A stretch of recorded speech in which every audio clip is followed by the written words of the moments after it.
Well, how's it going in Texas? How's the vacation going? It's raining. Uh, it's raining sideways out here a lot. So it's been raining for like 2 weeks. So I haven't seen the sun since May. So we're working on it. Well, they always say Alberta is kind of like the Canadian Texas, and right now it is pouring rain here, and we haven't seen the sun for a long time as well. So it we really are the Canadian Texas. So I hear you, I understand you. So as a teacher on vacation now, again in the States, you guys start your vacation like in February or something like that, and you go till like September. No, just kidding. Do you still, as a teacher, do you still have to do training? Do you still have to go to workshops in the summer? Because in Canada, we don't unless we want to. So they have trainings available for us to do, and they would like us to do it, but they have to pay us to do it.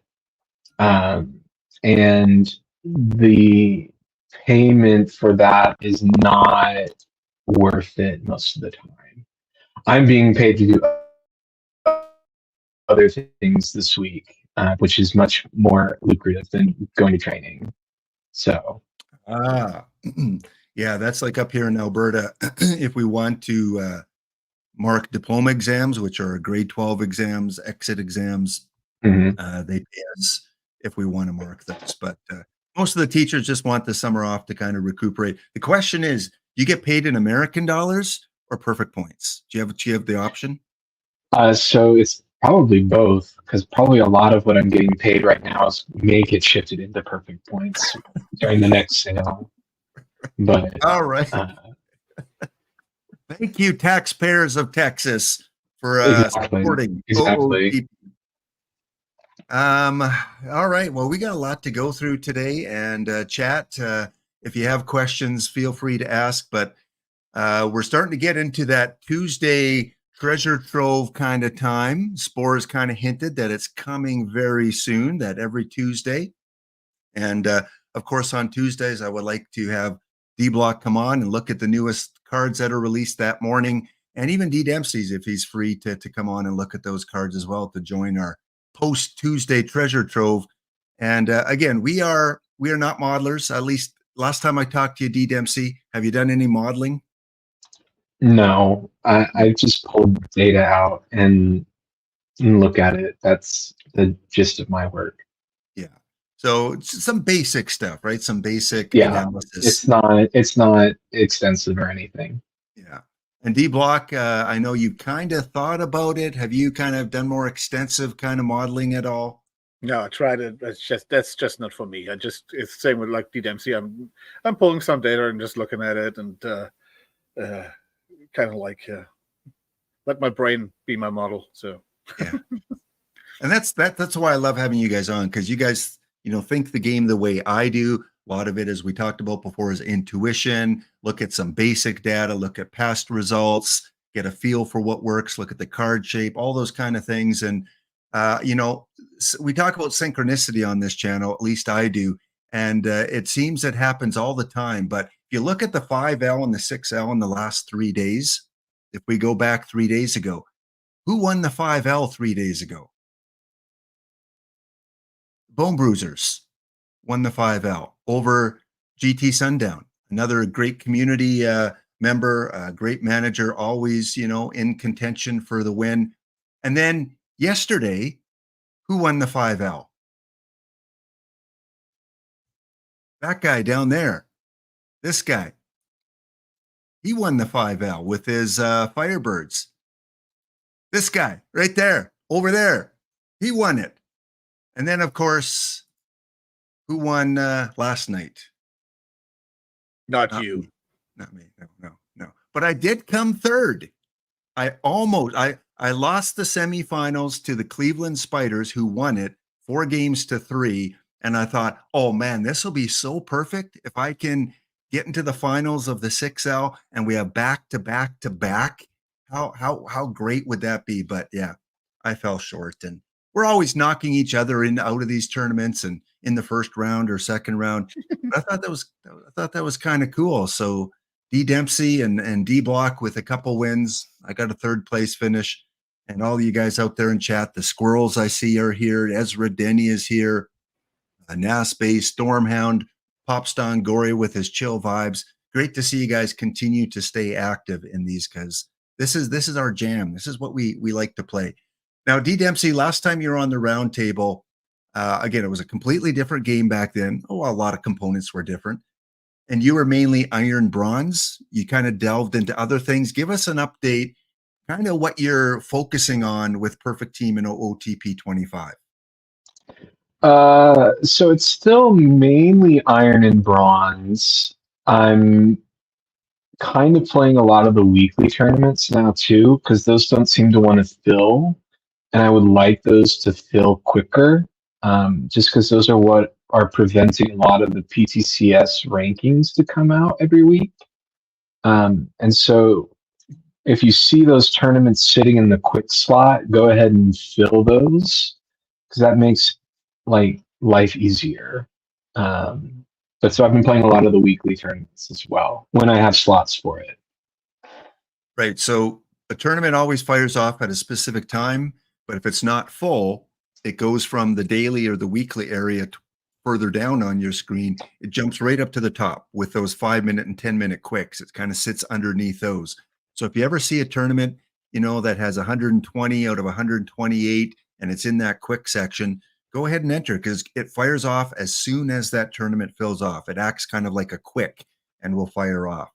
So PTCS wise, in round 3, what did you qualify for, D Dempsey? Just bronze and iron. I didn't make any of the drafts, and then I was like 200 in the weeklies.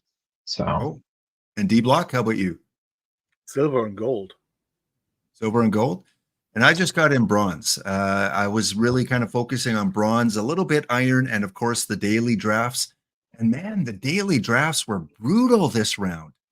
They were competitive, and I had some second place, third place, fourth place finishes in a lot of them, and I still finished like 220 or something. It was, yeah. Usually it's a small core group of managers that play those hardcore. But we really saw that expand, didn't we, D Block, with a lot more players doing the drafts? Well, that's what the commentators are doing to you. That's the only way. If you don't want to participate in this nonsense, then one of the only ways you can do play without those. That is the drafts. Yeah, drafts and lives, I guess, are the only two options there. And but I don't think people want to play. I don't know, Brenton Nimmo, when they can play Chase Utley or some other players some greats from the past. They don't want to play the average player of today. Of course, they want to play Trout and Acuna and all that. But those average players, I mean, let me put it this way: who cares? If you're not their mom. If you're not the what? You cut out in the last. If you're not their mom, who cares about them? Oh. Yes. And the one complaint, not really complaint, but the one thing that kind of held people back, I think, from the drafts is always, occupied a lot of your time, because you had to go and you had to spend the time going through each round rather than just, put in your old roster for all the traditional tournaments. But now I think people are saying, you know what, I'll invest a little bit of time because I can't compete with a lot of those Combinator teams. In Iron, we see 2 or 3 dominant iron Combinator teams. D Dempsey, you probably run across them in tournaments. In bronze now, there's at least one complete, full, maxed out 5-level Combinator team, and a couple others, a few others that, have maybe half the Combinators, including myself. I have about half of my team between level 1 and 5. And in gold, there's a couple managers now making a run at producing gold full Combinator teams. And we're slowly starting to see that in Perfect Team. I don't analyze Perfect Team, but D Dempsey, I think you D Block and I are in Diamond this week. Is that right, D Dempsey? No, I'm in gold. Oh, were you in Diamond last week? No, I've been in gold for like the last 2 weeks. Okay. I thought I'd seen you. I don't focus on my Perfect Team is kind of sitting on the back burner right now. So Yeah, and that's the same for me. D Block, is that the same for you with your perfect team, or do you spend a lot of time tinkering with it? Well, again, with the combinators, you have to choose what you do because you can't do both. You just cannot afford. If you don't put money into it, I mean, real money into it, you just don't have the funds to do both. Yeah, yeah. So again, it's really become a specialized version of the game where you can't do everything. You have to focus on a few things, and if you're pay to play or not pay to play, your path is kind of already determined for you in many ways. All right, guys, let's break the ice a little bit. Let's talk about the City Connect jerseys, because those are kind of what have come out over the last couple of weeks. And overall, again, any sport, there's merchandising. They want to make money. We see it in hockey with new jerseys for teams every year, and third jerseys and alternate jerseys. We see it everywhere. Baseball has the City Connect.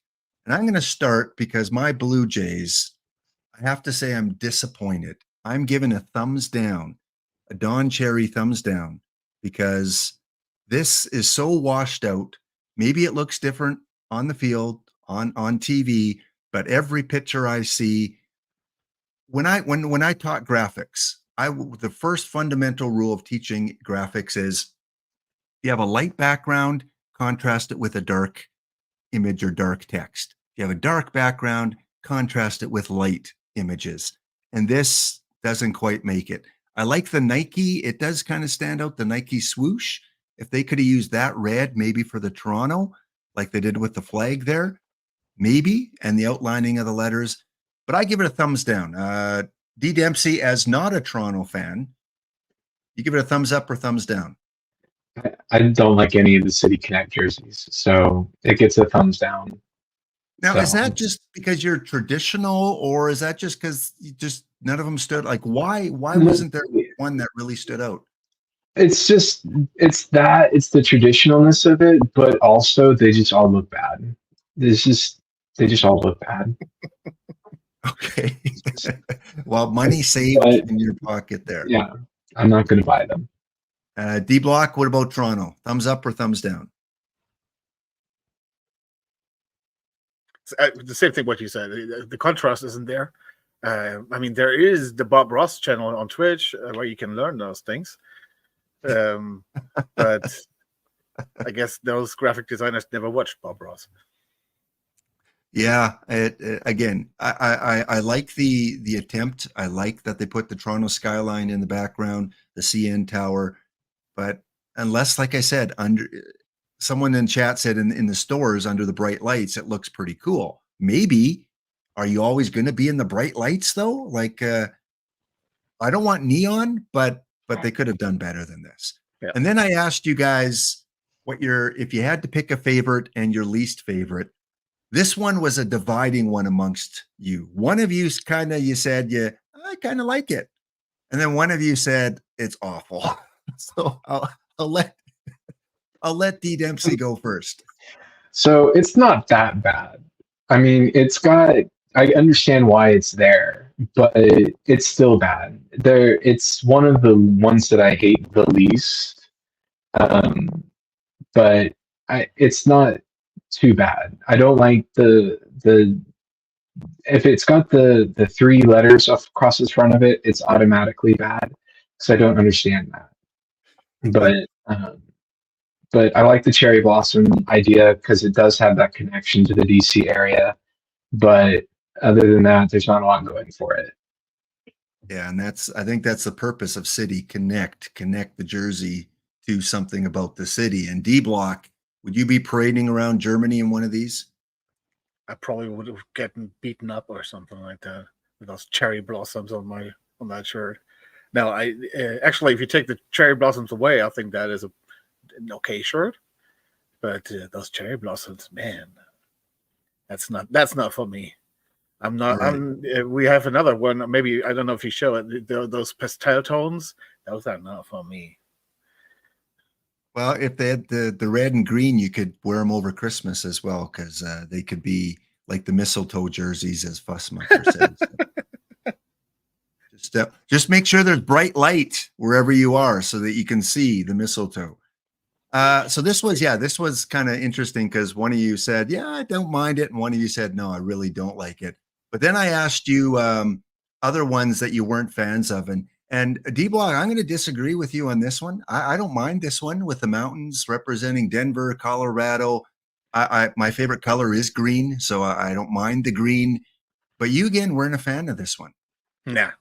First of all, green is, hello.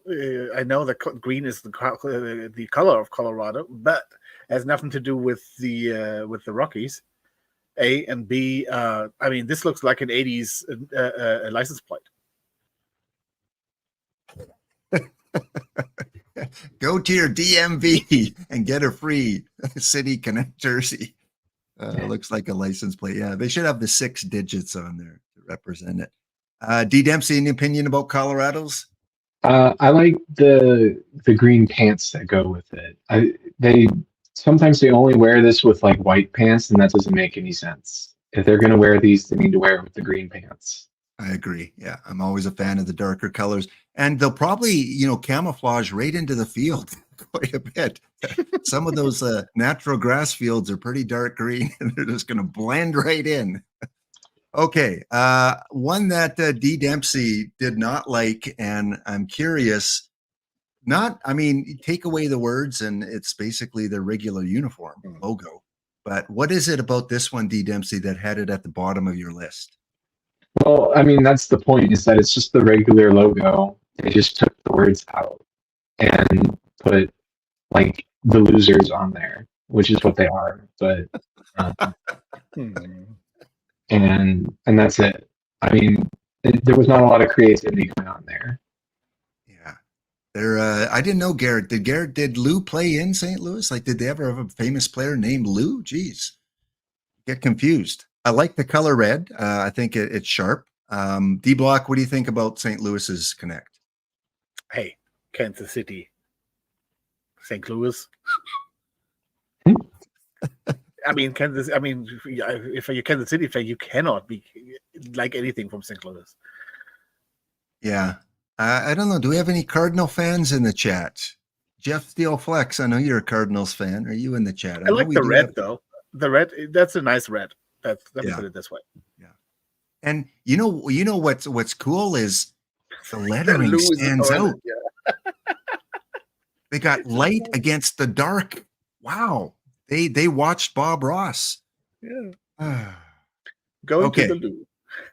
Let's go through a couple that you did like. D. Dempsey.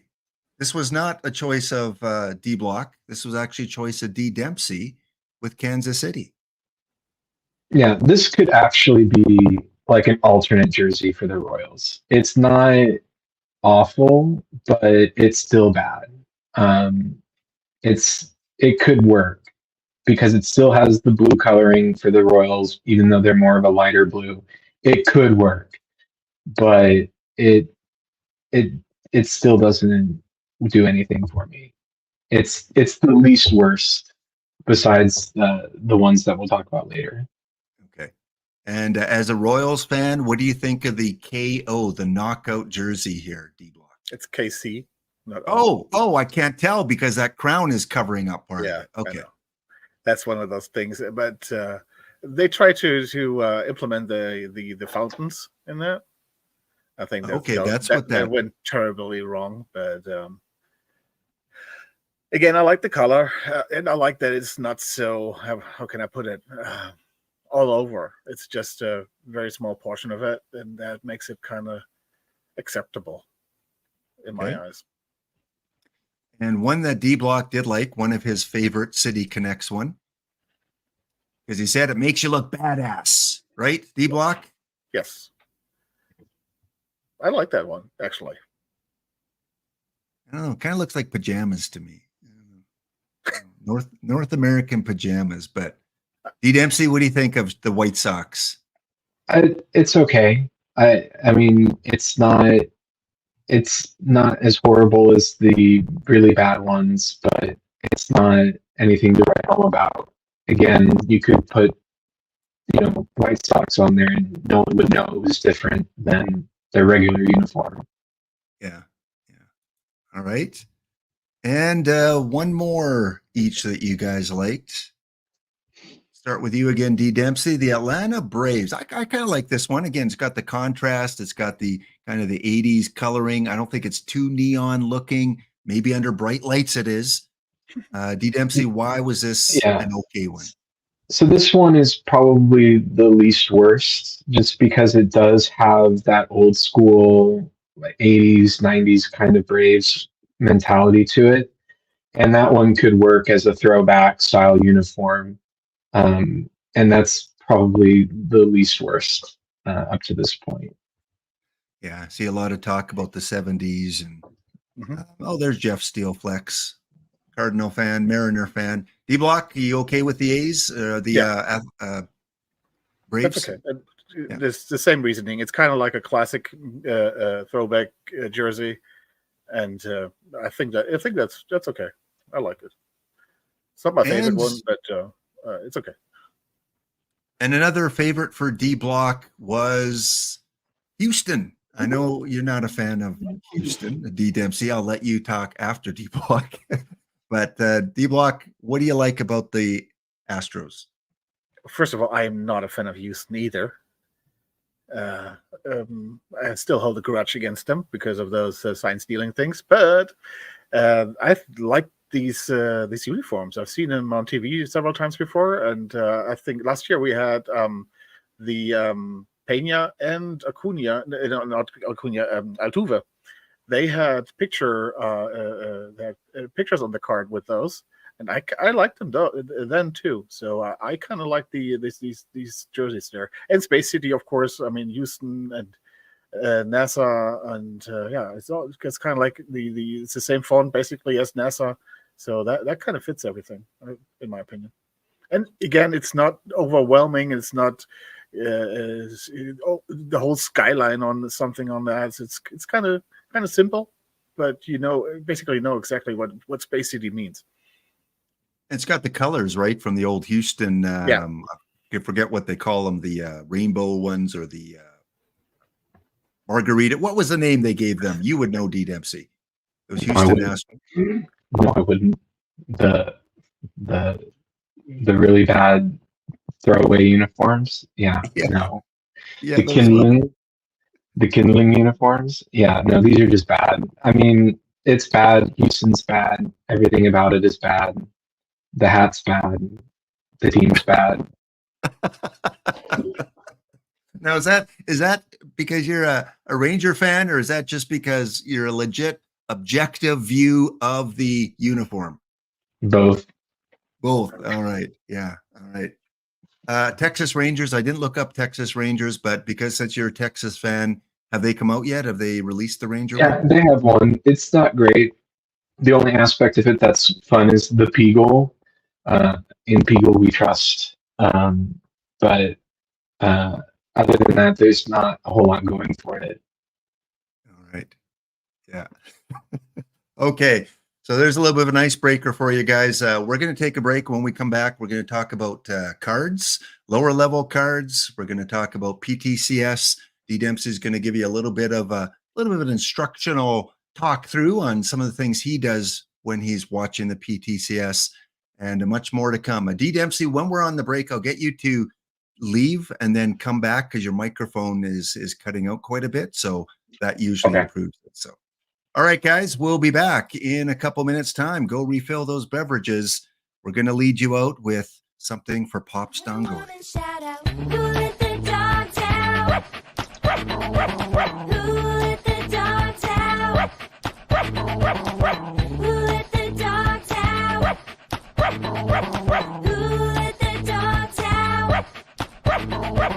See a little speedboat head up a coach, really wanna skip down. Get back, get back, get back, flea infested mongrel.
right, welcome back. We are here with the recent 5L champions, D Dempsey and Don't Cut the D Block Dragon, here to talk to you new folk and you intermediate players and you OOTP fans out there, try to give you a little bit of advice kind of from our perspective about the lower level cards. And when we left off, we were talking City Connect jerseys.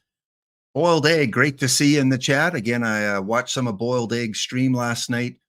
D-Block, if you have a chance, maybe shout out Boiled Egg there for me. And again, just he runs a really smooth, tight ship with his franchise hockey manager league. And he's got something cooking in the background that we can announce maybe in a few weeks' time that some of you might want to get involved with. So Boiled Egg 1974.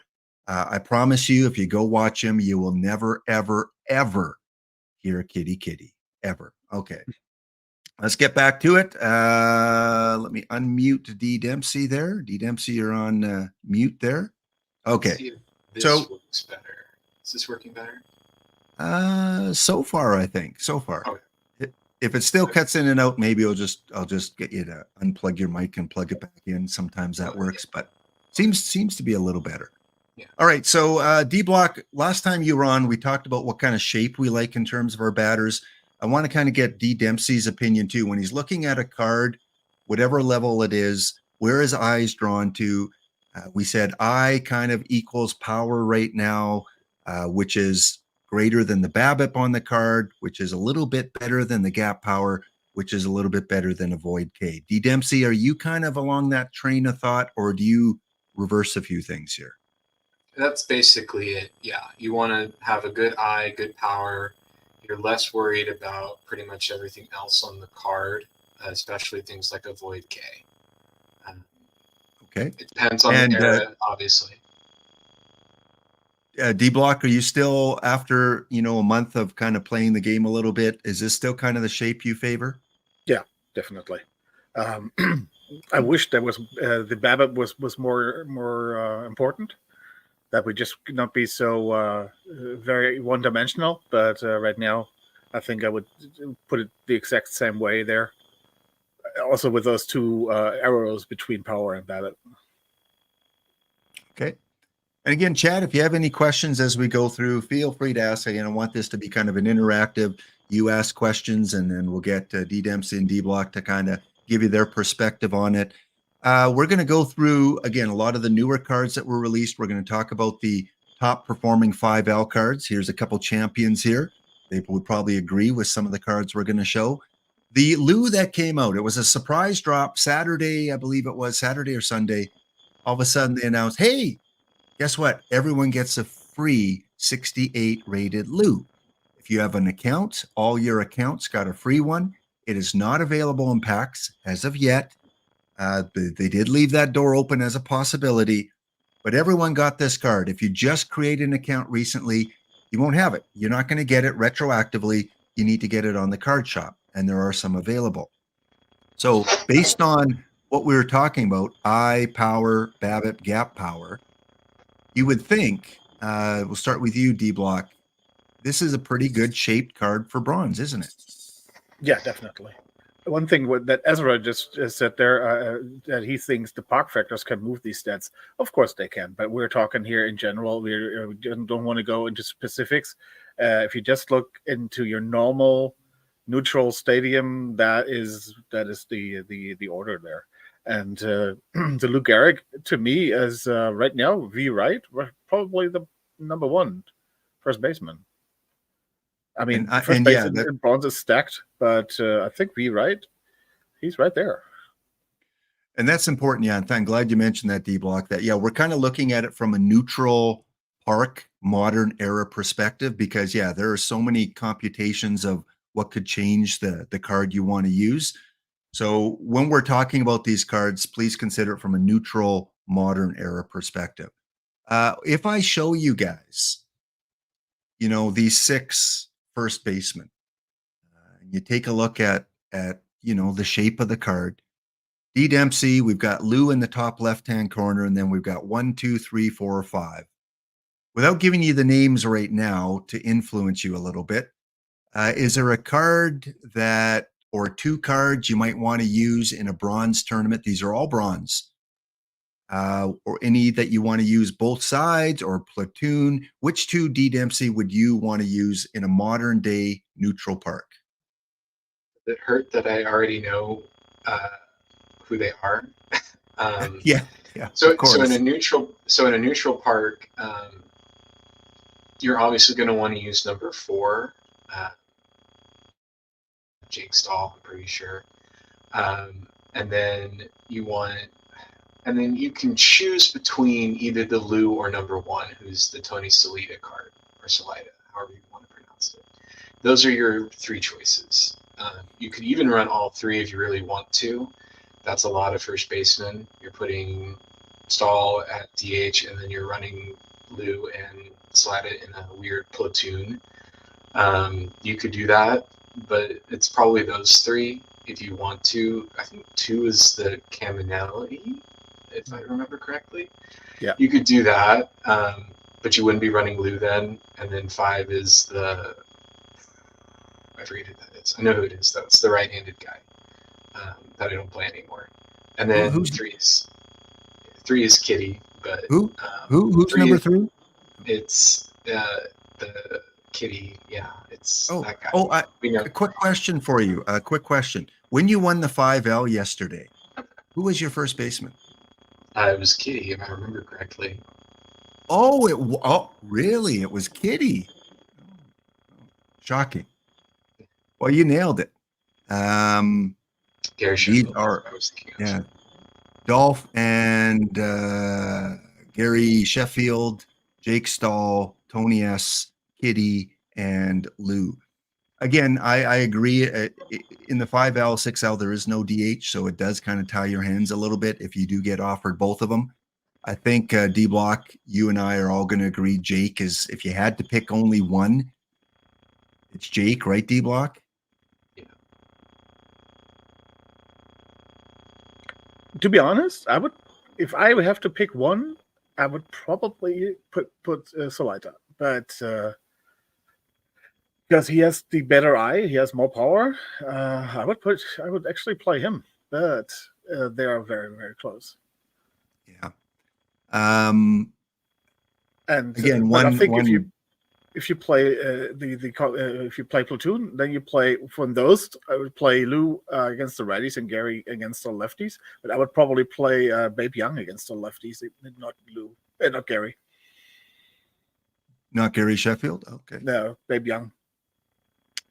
And again, sometimes you go deeper into the analysis of your tournament and you look at, well, if it's bronze, silver, iron, what are the dominant pitchers? Are the dominant pitchers righties or the dominant pitchers lefties? Are people going to have a 5-man righty rotation or a lefty rotation? And in that case, that could sway your decision between Tony and Jake too, because Yeah, of course, one's stronger against one way or the other.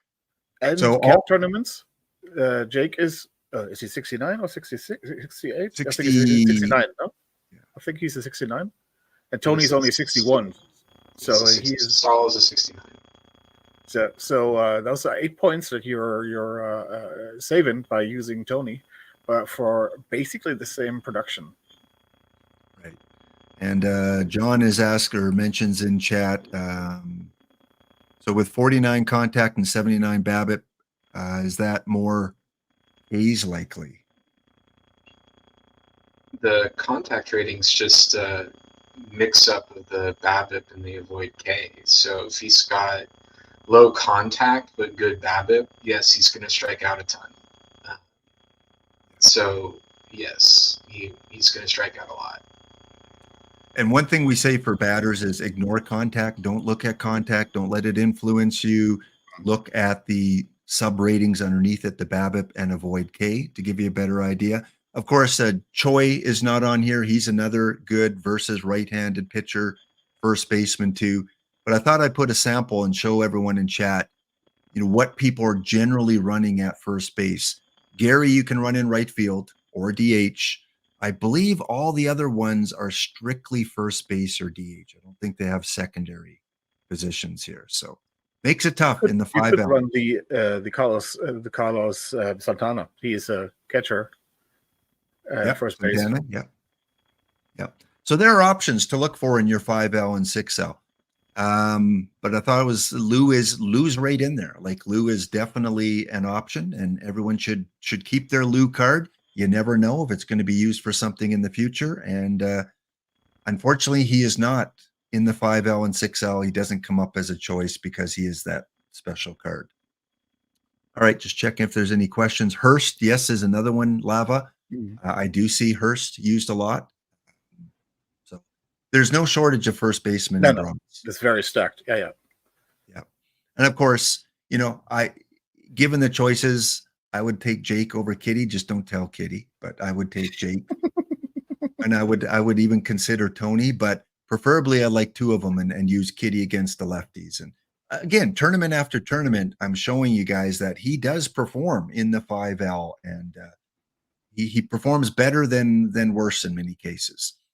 All right, let's look at some of the new NEL cards. Let's start with the pitchers. We've got Charlie Henry as a iron pitcher and Dizzy Dismukes as a bronze, two of the lower level ones here. I don't play iron. D Dempsey, you probably play more iron than both D Block and I. Is this a pitcher that makes his way into a low iron at least? I don't use him in low iron, but that doesn't mean anything. It's that lack of control still. You still need, at least 70 control to be a relevant pitcher, even in the iron levels. And there's still plenty of pitchers that have 70 control in low iron, and he doesn't got it. If you want to put him in the bullpen, you go ahead. He can be that backup catcher in a draft, but I'm not going to put him on my roster. Maybe if a combinator version magically appeared in my packs and I leveled them up. Yeah. NEL cards, tough to combinate. A little bit easier now since the second set came out, but as we go through the year, we'll see more NEL cards. But yeah, this is not a card that stands out to me as a must-have to put on your team. But, we do need more accessible cards in the lower levels. And Dizzy Dismukes, again, not a card that stands out for me. The control, I think, is weak. D-Block, you're more of a bronze player. Because there's so many better bronze pitchers right now, I don't think he factors in, does he? No. I guess for both, the same counts for me. Both are in the bullpen for me. And both are, if I do play stoppers, those are, I think, very, very good stoppers with the high stamina, with they have decent stuff for iron and for bronze, respectively. So I think they can be pretty good stoppers with the lower control. I'd like them to be higher, but if it's higher, or if the PBAB and control is switched, then they're starters. Then I would probably start them. But the shape they are in right there, I think they're pretty good stoppers. And D Dempsey, I don't know if you have a mic control, if you can turn up your volume a little bit. I've turned it up on my end as much as I can, but if you do have that access. And D Dempsey, I think we need to kind of maybe explain why both you guys said you'd use them in the bullpen. D Dempsey, what indicates a bullpen pitcher rather than a starting pitcher? Because they both have high stamina, and many new players might think, oh, they're starters. But what is it that makes it a bullpen pitcher?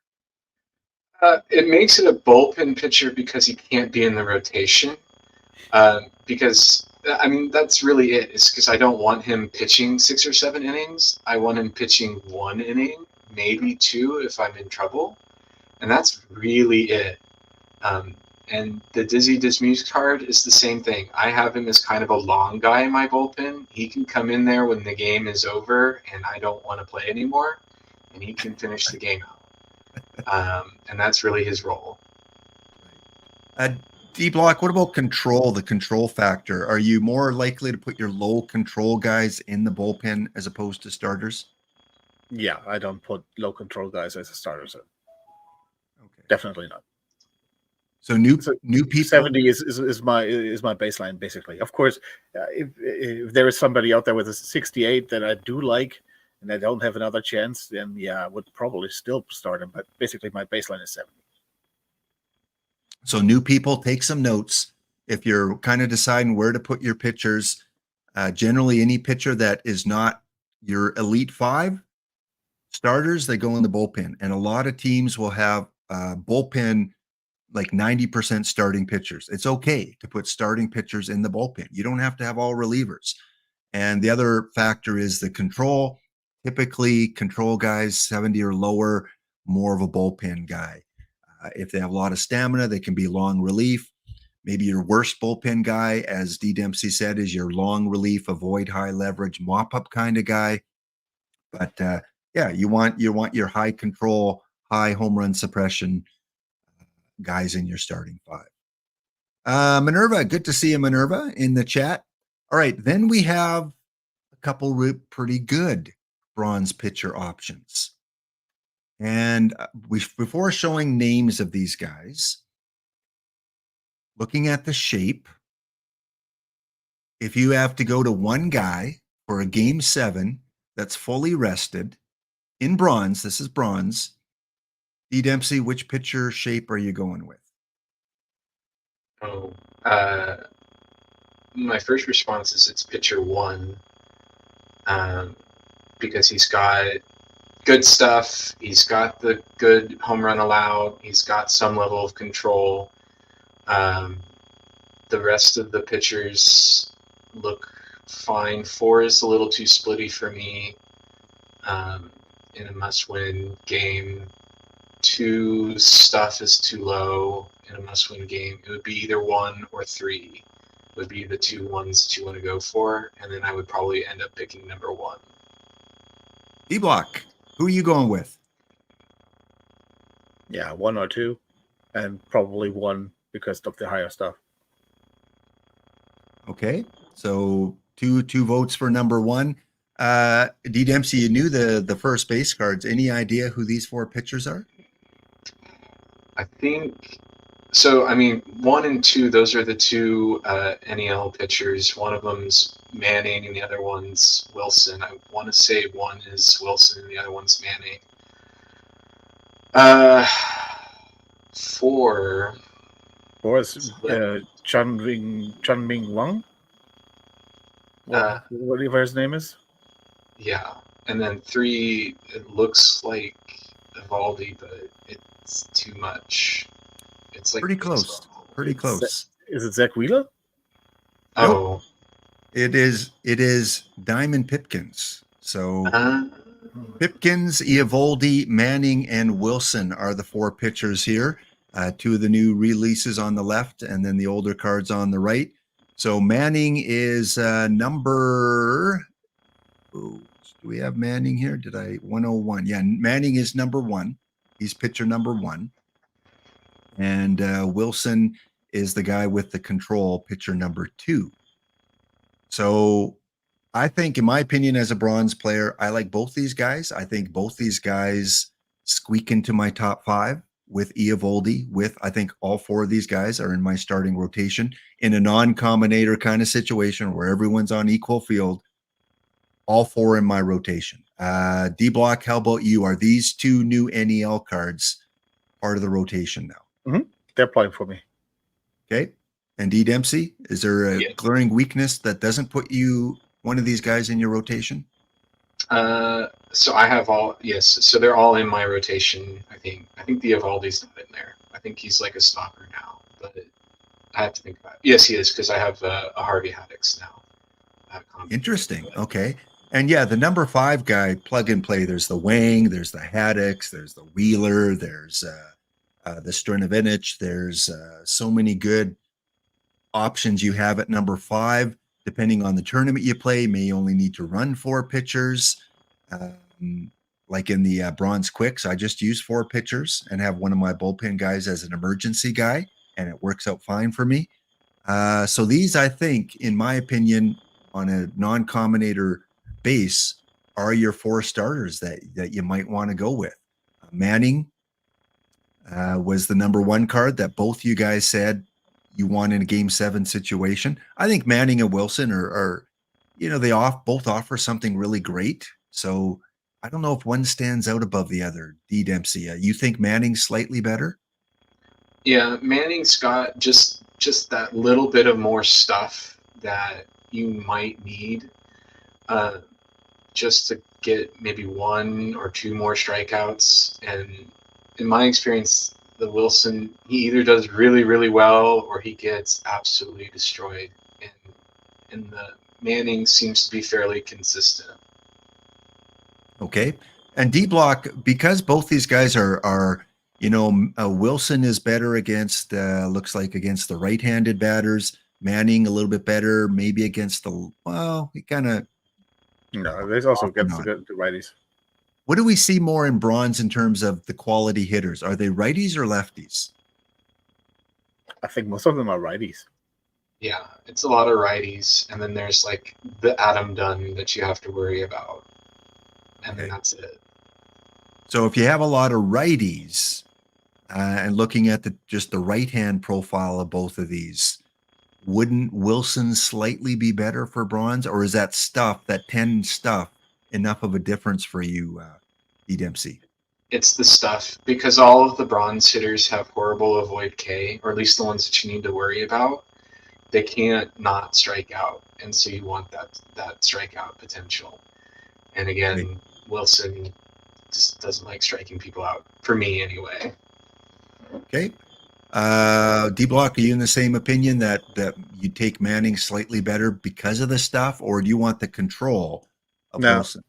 Once you have enough control, I think that is kind of like getting the diminishing returns there. Once you have are about 80, 85 stuff, then it doesn't really matter if you have 85 or 105 to me. So I'd rather take the more stuff than 10 more stuff than 20 more control.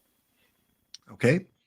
And if I had to rank them, in my bronze lineup, again, on an even playing field, I'm probably still putting Eovaldi 1, Manning 2, Wilson 3, Pipkins 4. That's but they're so interchangeable. Is there a definite order, D Dempsey, for you for these 4 pitchers? For me, it's probably Wilson at the first slot, and then Manning at 2, and then Pipkins at 3, and then Eovaldi in the 4 slot. Just because that 2 slot tends to pop up more frequently after I lose the first game in a quick, and then So that's interesting, because you said Wilson at 1, but yet you said you like Manning better. I'm like, well, why isn't he putting Manning at 1? But it's because of the 2 slot in the bronze quicks. Interesting. Okay. D Block, you got a definite order? I have Splitoff. Paul Splitoff still at 1. Oh, Splitoff. Yeah. Splitoff, of course, is in there. Yeah. He could Splitoff be at 1, then Manning, then Wilson, then Haddix, and then Folkers. Oh, so Pipkins and Eovaldi would not be in your top 5. Yeah. Oh, interesting. All right. And again, there are maybe 8 to 10 pitchers that, you can still have really good results mixing and matching those 10 starters. So there's not a definitive 5 or 6, but I think Manning and Wilson should be as part of your top 5 for sure.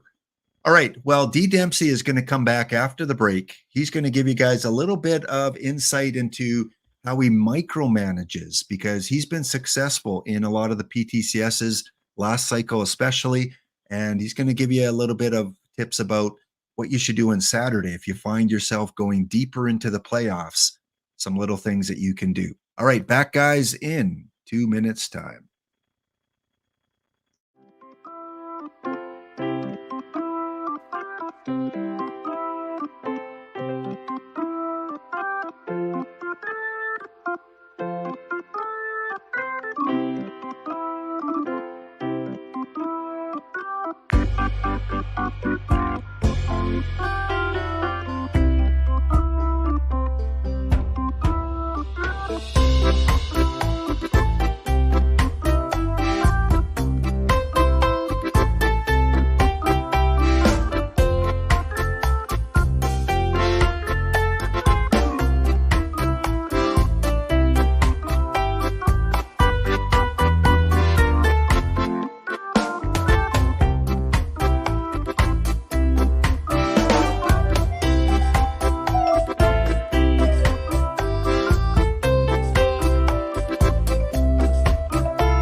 right, welcome back, everyone. Good to see you on this Tuesday to the roundtable.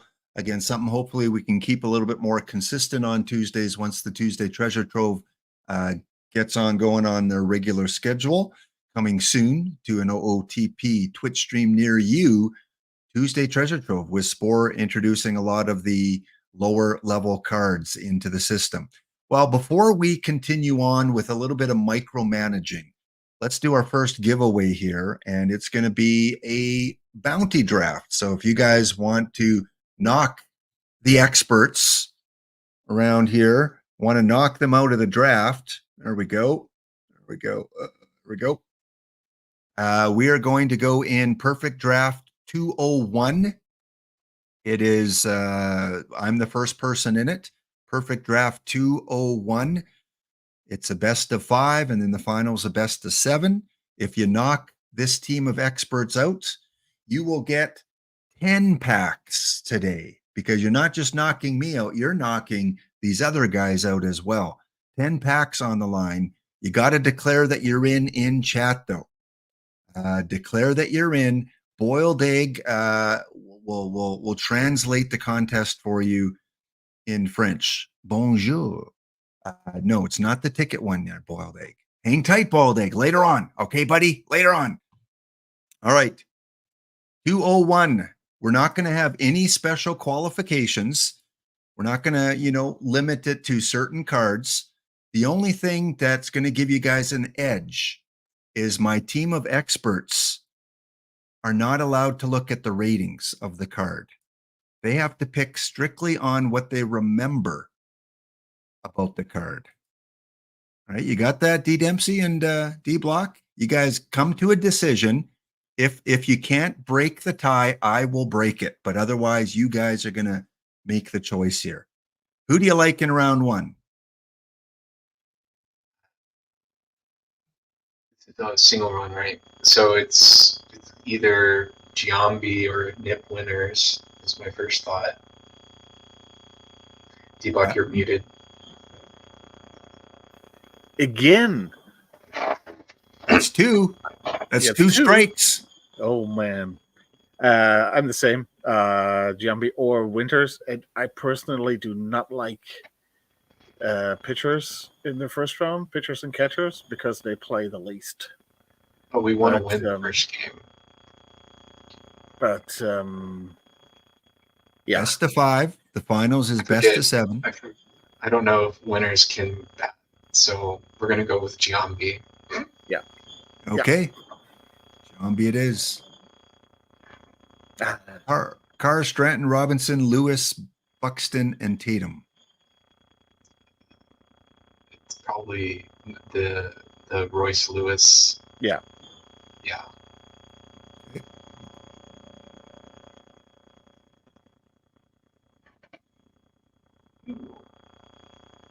Bosnick, Courtney, Harper, Ward, Ryle, and Cangelosi.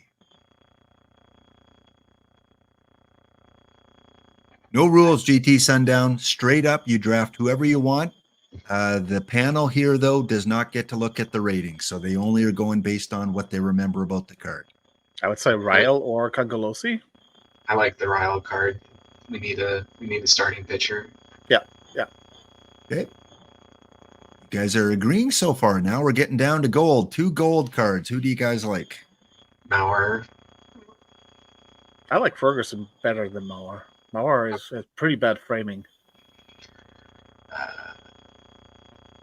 Let's see. Oh, man. I like Derringer. I like Euclid. I like Ferguson. Euclid is good, and then we can do the Ferguson too. Yeah, that's good. So Ferguson and Euclid? Yeah. Even though you have Giambi at first, the Euclid is what, a DH then? Or? Yeah. Someone's DHing. It's fine. Right. It'll work out, probably. Okay.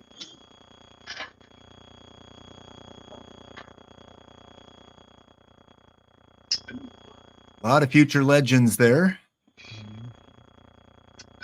It's probably the Wicks and the Arias. That's my first thought.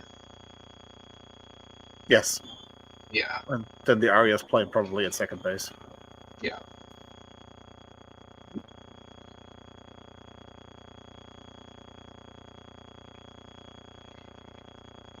Oh no, not him. Not the Bautista. We have to take the Bautista, but I hate him. I hate the Bautista, but we have to Yeah, take but him. I don't see any. He's the We have best to take the card in there. Bautista, but I hate him. So Yeah. Overruled. Yes, Bautista is in. Do we have a Odor anywhere? Maybe what's he? Iron? I don't know. I don't think there is one in the game. There was one last year. Oh, there's got to be. I think there is. I think there's a lot. I think I like the Misa. Oh yeah, for a closer. Yeah, you can do that. 2 Blue Jays. Thank you, guys. All right. Espinino.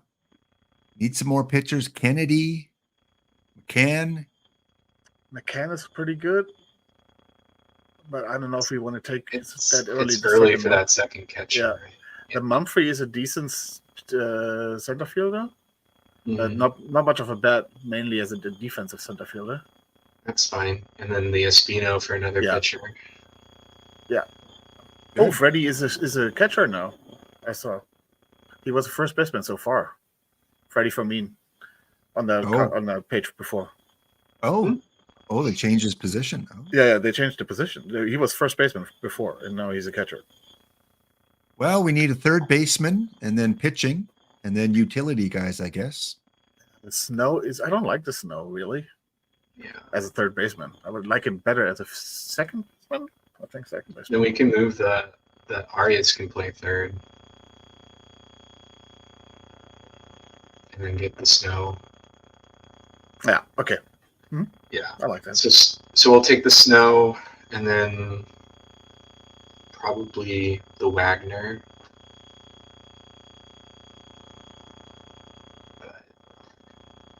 Wagner, you okay with Yeah. that D block? Yeah. All right, That would 3 be- starters. Of course, if I was Ezra, I would of course take Hunter Gaddis just for Hunter the world. Gaddis. Oh, you missed out on the opportunity for Hunter Gaddis. Okay, one more silver round, and then we get to our bronze cards. Man, we don't get starting pitchers. This is really. Eh. This is a bad round. This is a really bad round. This is the round where you just pick 2 cards and move on. Who's got the I most? not even- skills? There's not even like a good reliever in here. No. They just yeah, it's fine. I Oh, would say isn't that called Hoffman. the young meta? Isn't the young meta in this game? Actually, The bronze historical. Oh, is yes. pretty yes. good. Yeah, I think the Tolkman. Chicago Cub. and And then just like a Yeah, close your eyes, Heron? pick one. yeah, and then like shoot for the India, and then he can be our utility guy. all right, bronze cards. Any names stand out here for you? Bronze. I see maybe 1, 2, maybe. I like the Junior Felix and the Altair card, but that's just me. Yeah. Oh, we're on it's 10. out. We're on 10 catchers, so we have to take the catcher in here. Okay. So Oh, we have to okay, take. yeah, we have to take Don. Then Felix and Don. Yeah. Pavlovich. Yeah. Whatever. I do like that Alter card as well, though. It's a Yeah, and he's decent German. deal. Okay, here's some pictures. Eovaldi. Yeah. The Valdi. That's an easy pick. I think the Takanashi And then- isn't that bad either, is he? If I remember No, correctly. it's not that bad. That Tony Celio card down at the bottom isn't bad either. As another infielder, Yeah, we're pretty good on He's not infield. Petrocelli. we need pitching. So the Takahashi is probably our guy. All right, 2 more rounds, 7 more cards to come. I Thompson. think the Zach Thompson. Yeah, Zach Thompson, I Yeah. agree. Maybe is Papish decent? I would take the Cojones here. Luis Cojones, Yeah. the Quiones. Okay. Yeah, the Quiones. And now you get 5. And we've got 8 pitchers, probably want at least 3 more, I would think. Yeah.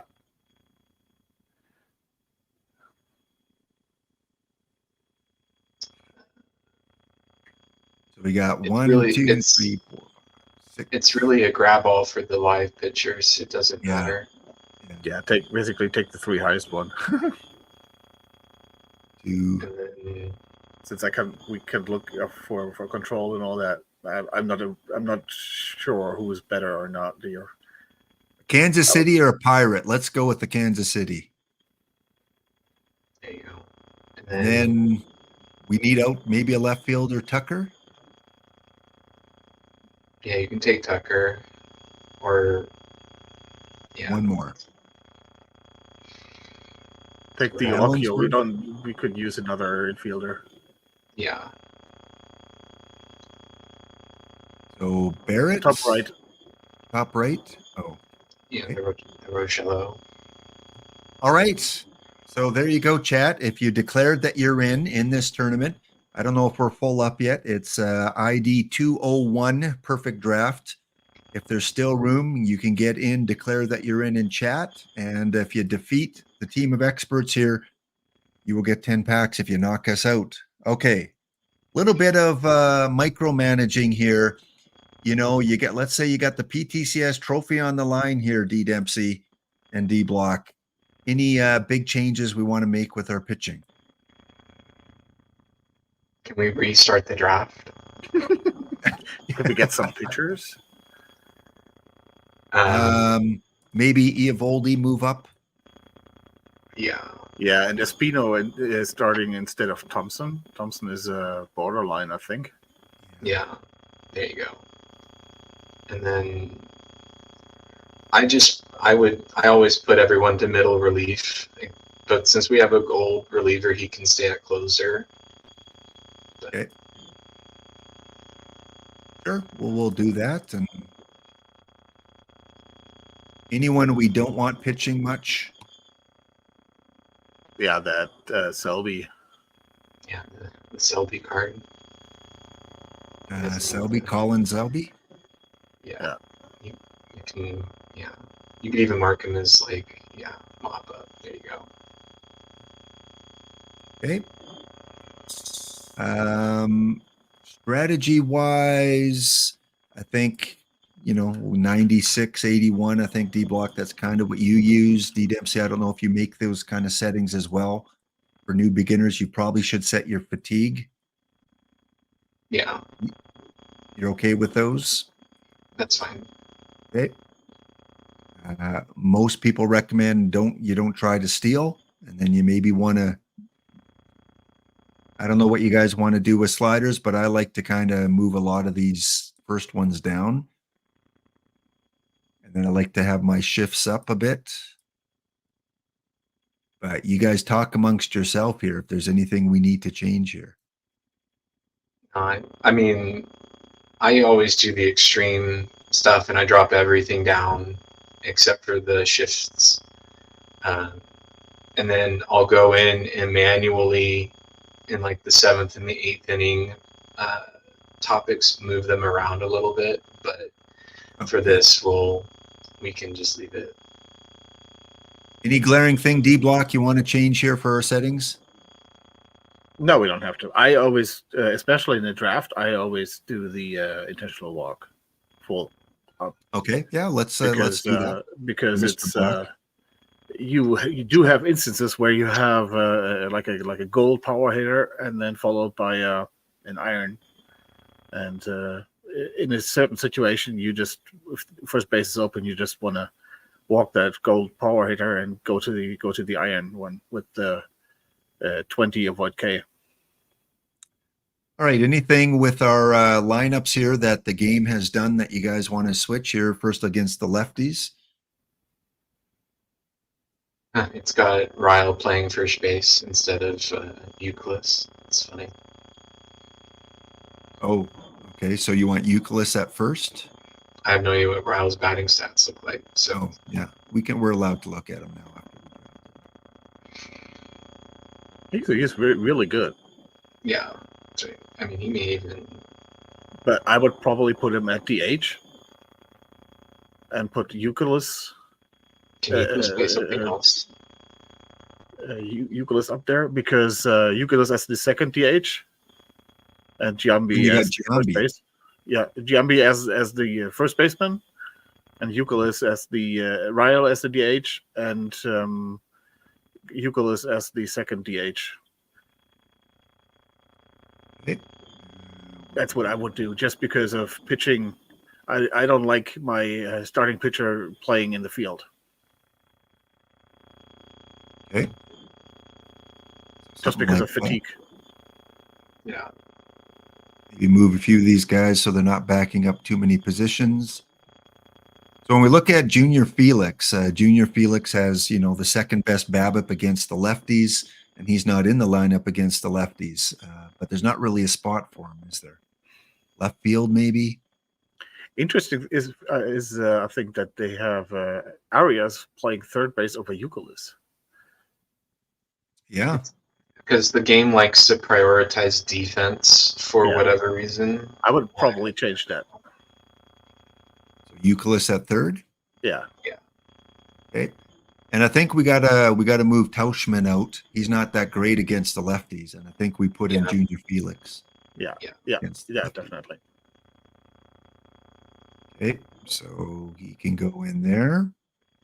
Tauschman can come here. All right. So I think our lefties is pretty set. And then against the righties, probably the same thing. We want Giambi at first, Youkilis at third. Tauschman's better against the righties. Felix is good against the righties. So I think we move Felix in there.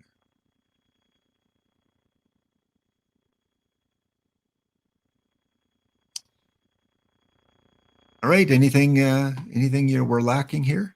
No, I think that looks okay.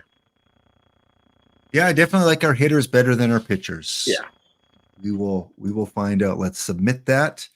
Chat, good luck. Again, if you knock us out of the tournament, you will get yourself 10 packs. We have 16 out of 16, so it is going to fire off soon. Okay. Well, talked about earlier, we teased a little bit with the PTCS coming up on Saturday. Sometimes I've seen in Discord, I've seen on other people's streams, people saying, hey, I made the PTCS for the first time. You got any tips for me? Well, roll the dice. That's one tip. Hope you get the dice rolls. But if you do have the time on Saturday, a lot of the really good managers out there will micromanage. And by that, we mean as each game is being simmed, they will go into their team and make little adjustments. We've seen D-Block do that. When he streams the PTCS, he will go in and make little adjustments. And D Dempsey does that as well successfully. So we're going to show D Dempsey's screen. Maybe set up what we're looking at here, D Dempsey. So we're in like the only active tournament that I have this morning. So, and this is the bronze cap. Hey, look at tournament. So, I forget what the limit is for this. It's like 13 something. As we get for this sim to come in, it's bronze and iron only. We're now into the third round. So by this point, you've got a couple of sims in, and we're trying to figure out, what are we trying to do here? And usually the first thing that I like to do is look at what is my opponent doing? How many combinators does he have? Is it all blue? If it's a bunch of blue stars over here on this active roster screen, I go ahead and exit out of the tournament and go about my day, because it never ends well. This guy doesn't seem to have a ton of the meta combinators, so we have some legitimate shot. And then I want to go and see who his roster says is pitching next. It's the Sherry Smith card. It's a pretty decent card. It's slightly better against right-handed pitching than it is against the lefties. So now I want to go look at my own lineups. Now, the deal is that my lineups are now fully rested. So I'm not overly worried about what's going to happen right now. I can go ahead and I trust that my lineups versus lefties are fine. I can also check things like how are they doing in terms of their OPS. Is my team hitting well? things like that. Are any of my starters not performing well? Overall, it looks like the team's doing well so far. So now I want to go back and check on his team. Where's his team? His team is fully rested. It's also short a player, 2 players. His bullpen is tired. So now I'm thinking, this series needs to go quickly. I need to get to the starter quick. And so there's nothing I can do in this first sim until I can see what happens afterwards. And so you can manipulate kind of the lineups using that daily lineup feature. You go into your lineup screen, that daily lineups, use daily lineups, and you have full access to their rotation in the order that it is according to their rotation screen. When the sim resets, if they decide to try and trick you and move a starter out, it will pop up in here. And so you can then also import your lineups as needed. And I use the screen to kind of check the stamina of my players and see where they are. Yes, the game will do that for you to a degree, but I like to keep my players fully rested at all times because they're playing to their maximum ability. I also like to check, are they hitting well in that spot, things like that. So this Curry Foley, he's, obviously one of the best cards available for the cap tournament. He's not hitting very well, but Jake Stahl is. So maybe we move Jake Stahl up a couple of slots. And, this Justin Maxwell isn't hitting well. So maybe we need to bump him down a couple of slots because the Nagieski's hitting well. The Adam Dunn's hitting well, so maybe he needs to swap here. And this is your chance to make those moves in your lineup as needed. And my bullpen, for the most part, is fully rested. It should be, yeah, with the exception of a couple of players. And so the game likes to pitch the players that are rested unless they have that primary role selected. So if I really want, Chris Welsh to come in here and close, the game is going to prioritize putting him in there as that closer.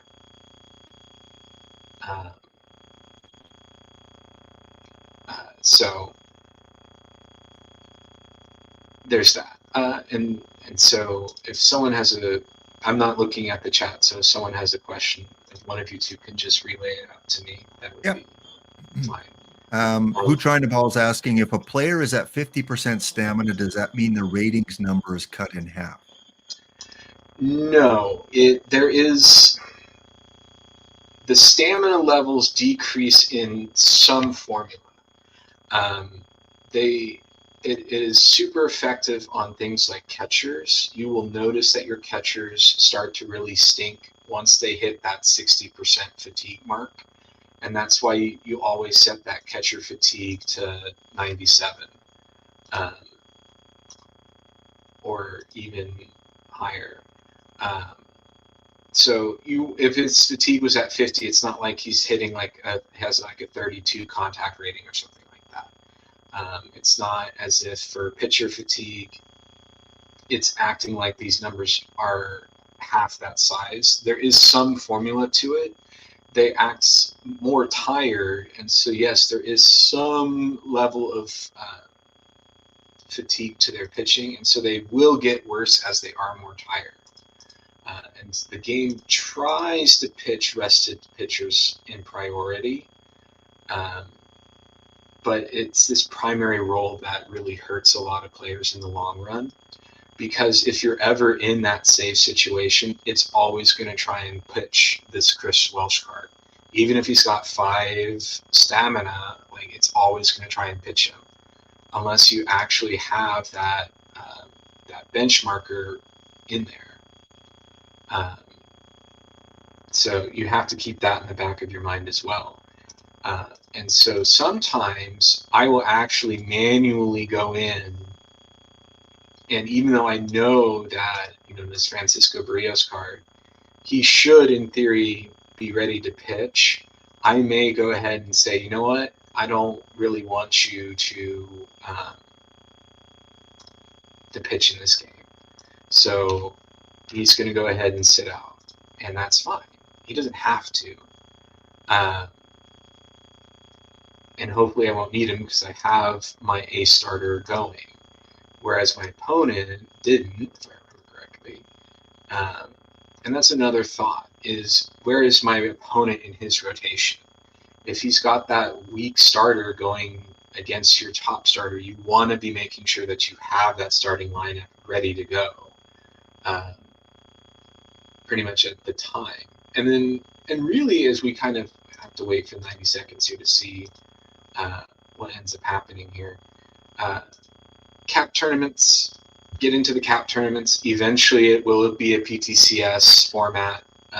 So if you are newer to the game, get into the bronze cap, get into the iron cap, whatever format that you like to play in. You should be playing a cap tournament every once in a while, and get into the idea of playing with them and learn how those cards work, and understand how to do the math behind playing in a cap tournament like this.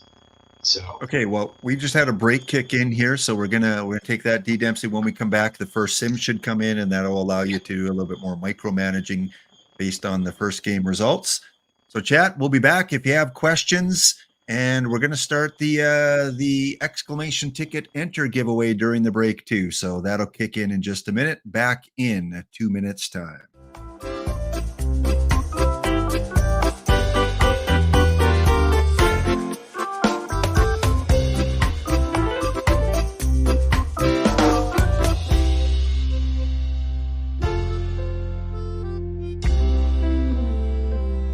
Now, D King. Now, boiled egg.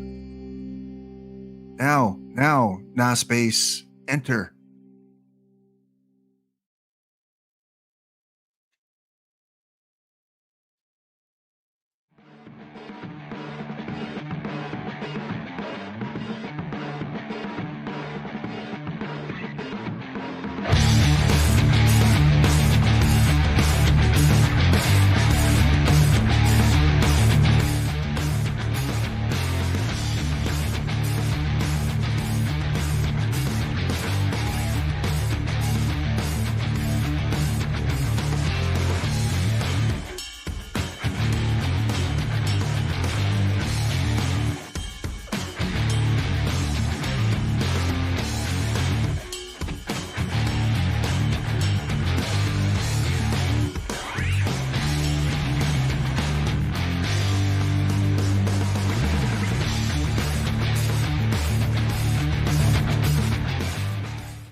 Lap, you Haha. are muted.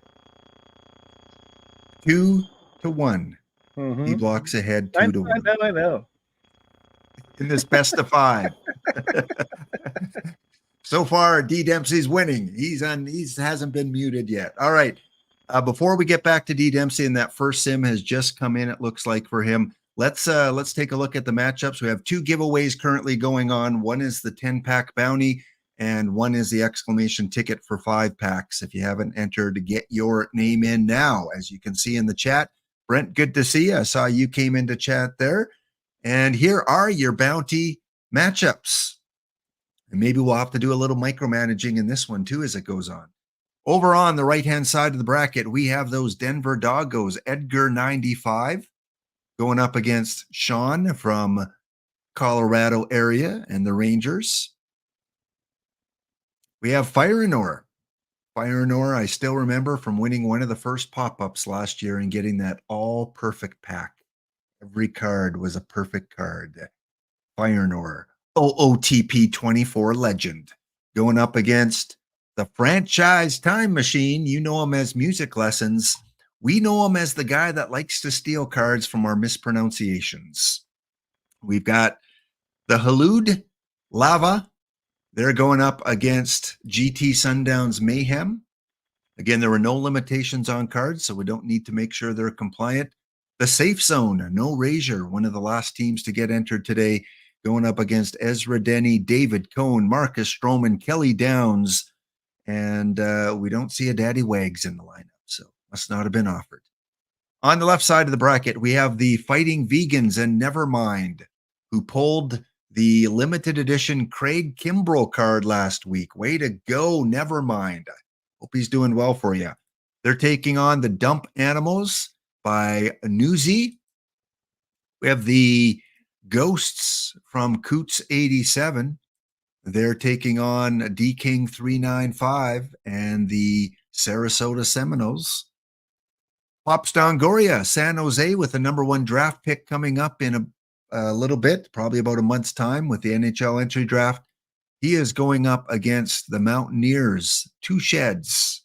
And finally, it is the team of expert gladiators and their stellar pitching lineup going up against, not 2 Sheds. We're going up against the Midway Pack Defenders and Jenks, TX Jenks.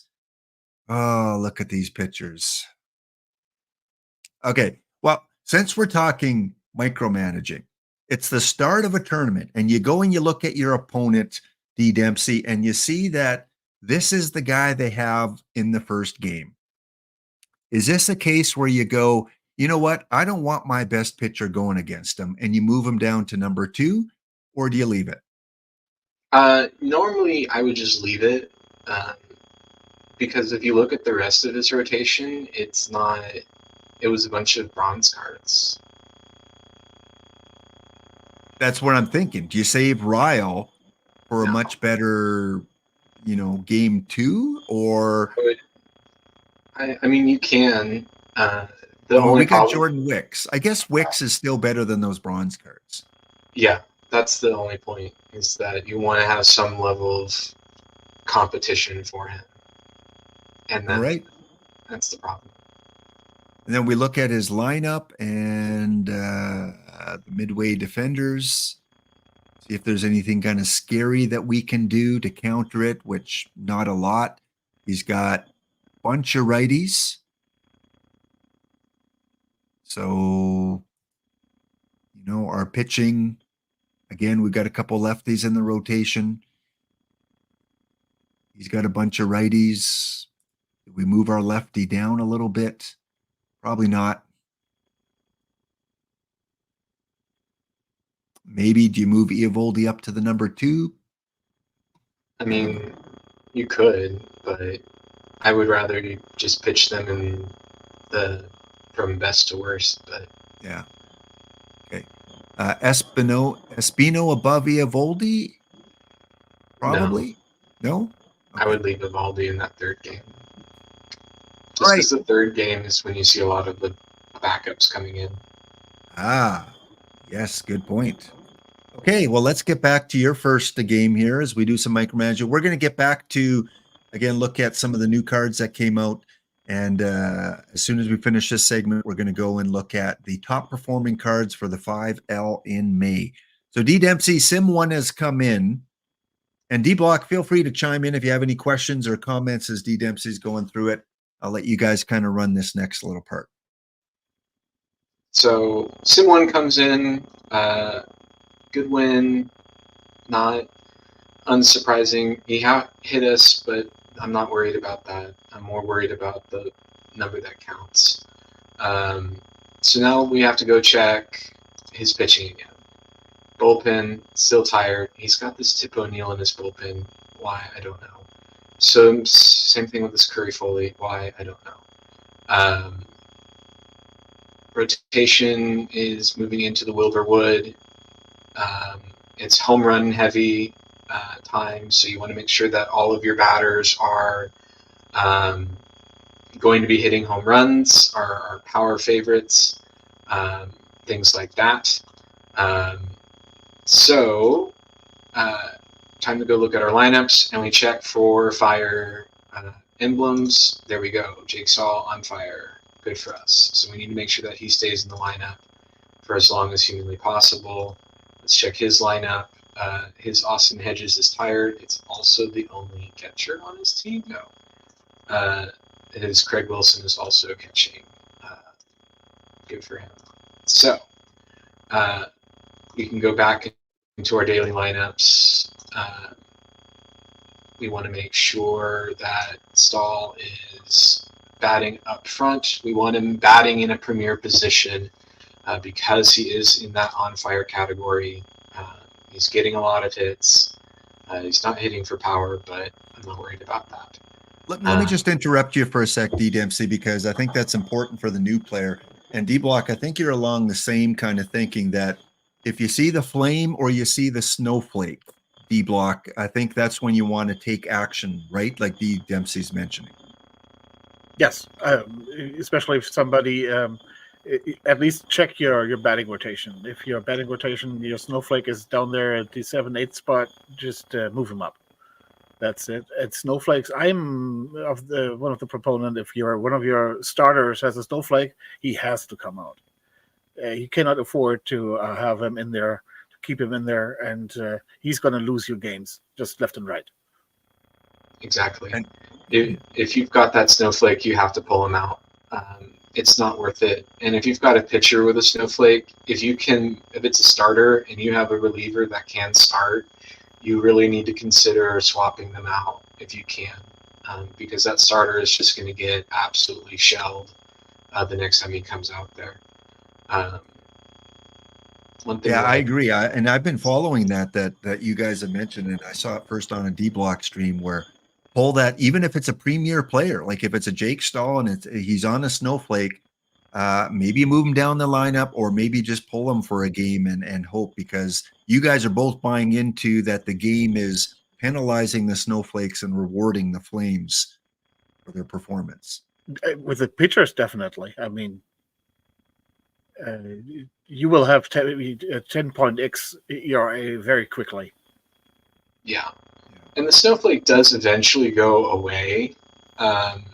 It'll go away after they eventually do some pinch hitting throughout the game. Eventually it will kind of phase out. It just depends on how many at-bats they're getting. In the last PTCS, my Rob Deere was cold for like 2 rounds, and so I had to bench him for at least 1 more round, and so I couldn't do anything with him. And so he just sat there, which was very frustrating. Yeah. And I do that in league play. I'll go in every once in a while and look at my league lineup and snowflakes. I'll pull them out and let them sit for 3 or 4 games. And you have the luxury in league play to do that because it's an extended season. Tournaments, it's more of a gamble, because if Jake Stahl is a snowflake and you're in game 6 of a 7-game series, it's Jake Stahl. I mean, do you pull him or do you just move him down the lineup, D Dempsey? What do you do with that premium player late in a round that's a snowflake? Almost always I'll pull him out, just because he's going to cost me a game more than his bat is going to help me. Because I would rather have a neutral player with worse ratings batting than a cold player with better stats batting in the long run. Okay. Sim 2 has come in, so we'll get you to do a little bit more micromanaging now with Sim 2, and then we'll go look at some of the cards again. So now we're in the round 3, and you've just been defeated 8-1. Yeah. So one thing that I did beforehand was I moved Manning into this slot just to see it, because his lineup looked a little weak against right-handed pitching. Obviously, that did not work out in my favor. This little bear card. Jeez. All right. So now that you've lost a game, again, always revisiting your pitchers. Where are we? Bullpen looks rested. Minus Trevor May, but he's not going to pitch again for a while. And now look, I've got a cold player. Guess what? We grab our lineup, Jesse Maxwell, adios, and we'll go grab Roger Maris and slide him in, which is probably something I would have done anyway, because this Lucas card does actually worse against righties in the long run, but I don't want this cold player in here. And then again, moving your players around to reflect those changes. We see that Duke Sims is tired, so we need to get our backup catcher in. And again, making those movements Does it persist? Any idea on this, guys, with the impact and the timeline for when a player loses a snowflake? If he The keeps snowflake. on, okay, go ahead. You go ahead. No, go ahead. If he keeps on stinking, the snowflake stays. Very simple. Yeah. The only time that I've ever seen the snowflake go away early is in those pinch hitting experiences because I pulled him from the lineup. I won't, or I'll try not to start players with a snowflake. But sometimes you don't have a choice. I've had tournaments and I've had PTCSs where I've had 4 snowflake players. I can't not play a snowflake player in a lot of those instances. And it's the same thing with pitching. I can't not do that. And so you have to deal with that. One thing from the base game, from my base playing the base game a lot, it did help there if you pull them. I leave him out for a whole series for like 3-4 games and bring him back then. That seemed to help. That was more of a gut thing there. Yeah. To give him those 3 games rest and then basically start afresh. They still had the snowflake, but that helped basically getting those off. But that was the base game. I don't really know how far that is in the tournament.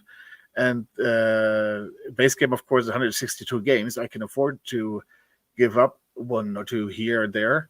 In a tournament, I just cannot. I may be able to say, okay, I'm giving away game 1 to rest my pitchers, but that is about it. Okay. Well, we'll come back to that, and after the next sum comes in, because I mean, being up or down 2-1 in a best of 3 may impact your decisions.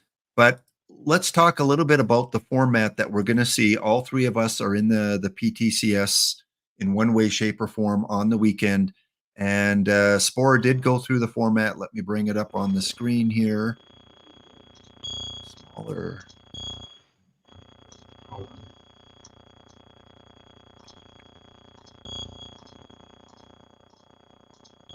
All right. There we go. All right. All right. So here is the PTCS format. If you made the top 128 in any of those 10 areas, you are in. And depending on the level that you're in, you have different criteria, different limitations for your cards, whether they're cap tournaments, whether they're opens, and the park factors. I think you do have to consider, because it is a strong home run park and it's nerfed to an extent the second base or the doubles and the triples and the left-handed BABIP. So D-Block, when you're looking at the ballpark, first of all, forget the format, but the park itself, does power come to mind? Is that like, okay, I got to get power, guys? Yeah, power on the one hand and home run suppression on the other hand. That is basically the thing. And I don't think it normally 1961 you would basically say there are so many home runs happening, but in this park with 10% added to the home runs, I think that stays. That home run suppression is king here with your pitchers. D. Dempsey, I know in your PTCSs in the past, from what I remember, so I played against you, I think, in a quarterfinals once in bronze, and you always seem to run into those tired pitchers later in the rounds. And this is a best of 9 now. So does that impact whether you take, we're playing in 1961 environment where you have 5 starters with high pitch counts. Are you going with 11, 12, 13 in a best of 9 here? So for this format, it's still 5 and 5, but my relievers in my initial thought process and looking at the card pool, it's going to be relievers that have stamina. It's not going to be the guys that have 9 stamina points. They're going to need to have 25, 30. They're going to be starters that I move into reliever situations because I want them to be able to pitch longer. I might bring a 6th reliever in just because in the past that has hurt me. But again, it depends on what I need for my off offense because I want my offense to be the premier rather than my pitching. All right, we got a technical glitch again with your voice. It was doing really well, and then you started to cut in and out again. So I don't know if it's a loose cable or just once again it worked before. Maybe exit out and come back in, D Dempsey.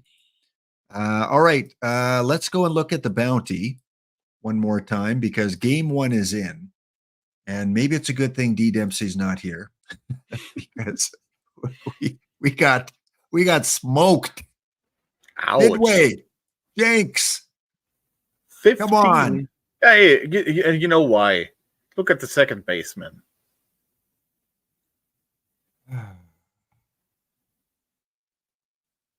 Okay, I get it. Yeah. This is an OOTP 24. Did you not learn anything, Jenks, from A-Dub yesterday, who got 14 runs in the eighth inning against me? 15-0?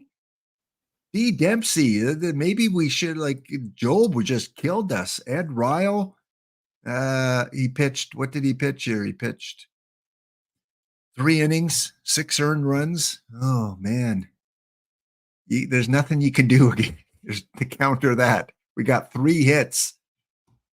Oh, boy. We just hope we get their bad pitchers now, their weaker pitchers. And hopefully Wicks, Eovaldi, and Espinino are going to be better than their. Who do they got going here?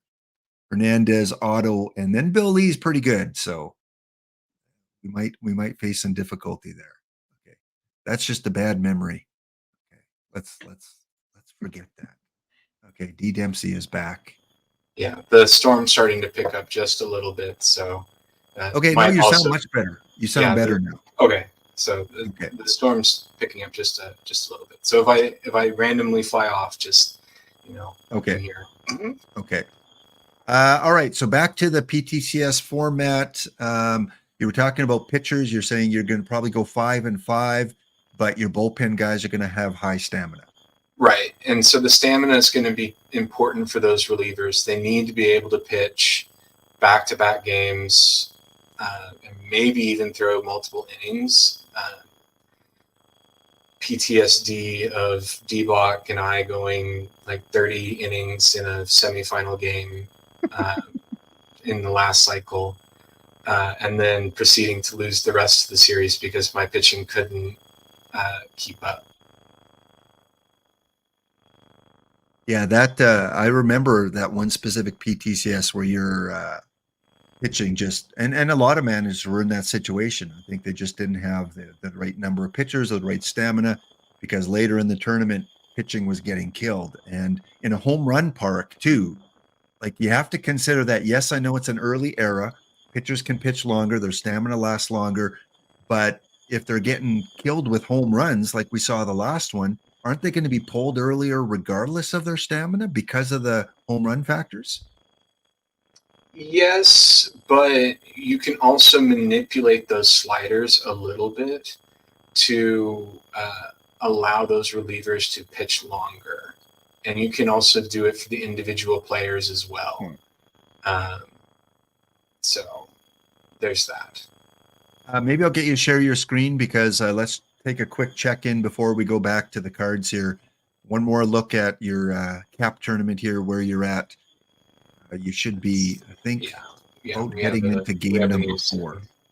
And while we do that with the stamina with the pitchers, I escaped that 30-inning game there against D Dempsey, and I won the series. But my pitchers were, of course, still very, very tired, and that really hurt me in the final. That was one of the main reasons why I lost the final. Then. So D-Block, are you going to go with 11 pitchers now because of? I think I'm going to go with 11. I mean, usually I'm one of the guys who has. I'm going 15 and 11 normally. Yeah, that is my normal strategy. Where most people are probably going 14 and 12. 14 and 12. I'm usually going 15 and 11. Just because I just with my lineup setup.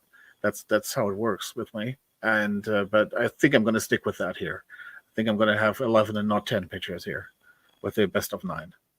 I know in the Bagels and Schmear, which is kind of from this time period, and it's a home run park too in in Polo Grounds.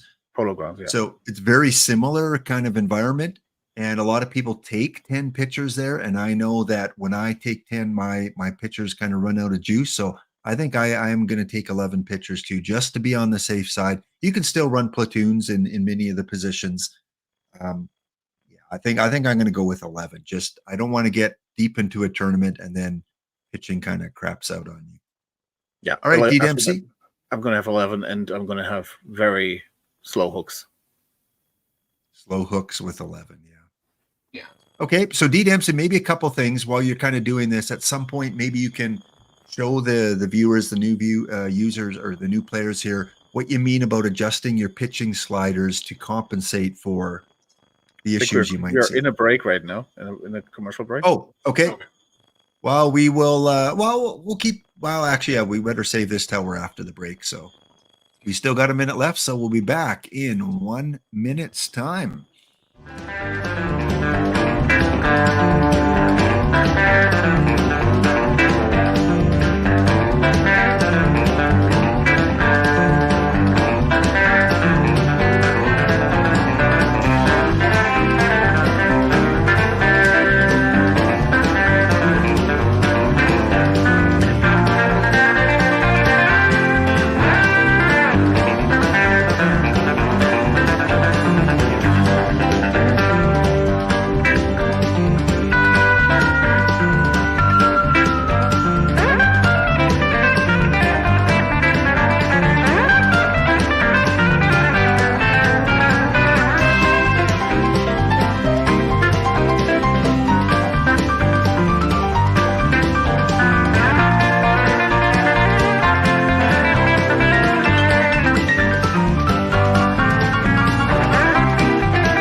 We are back, and before we continue on with the micromanaging from D Dempsey, a quick look at the Bounty tournament, and we've recovered. All right, we are getting to the weaker pitching staff from T Jenks.